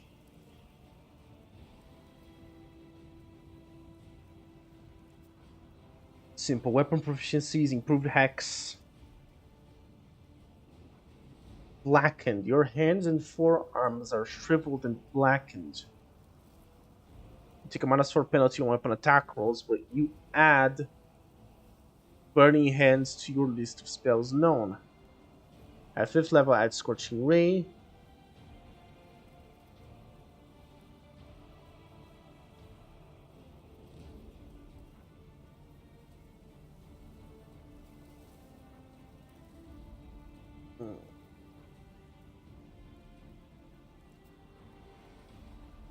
Curse of Vulnerability and Slumber.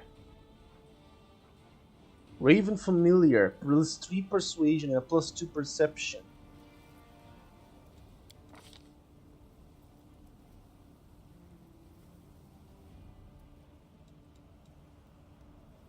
What spells do you... Oh, you're a spontaneous caster. That's nice. That's really good.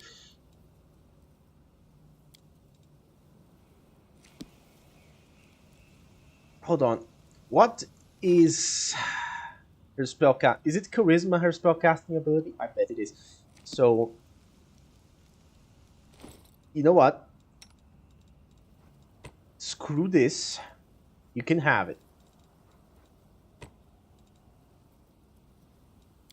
We are going, however, turn it off. Dude, those black eyes are very alien looking.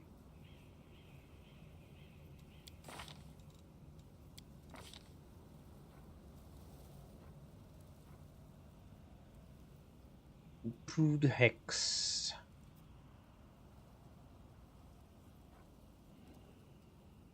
Capstone. Great beast, perfect body, flawless mind.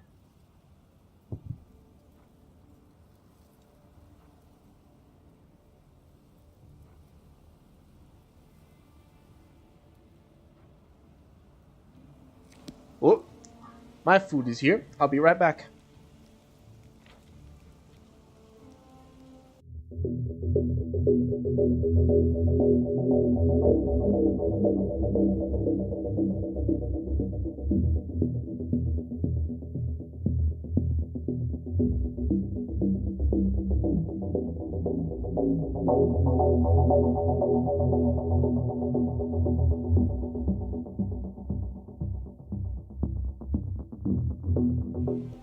Actually, I have a better idea. We're gonna end it here today. You recruited Ember.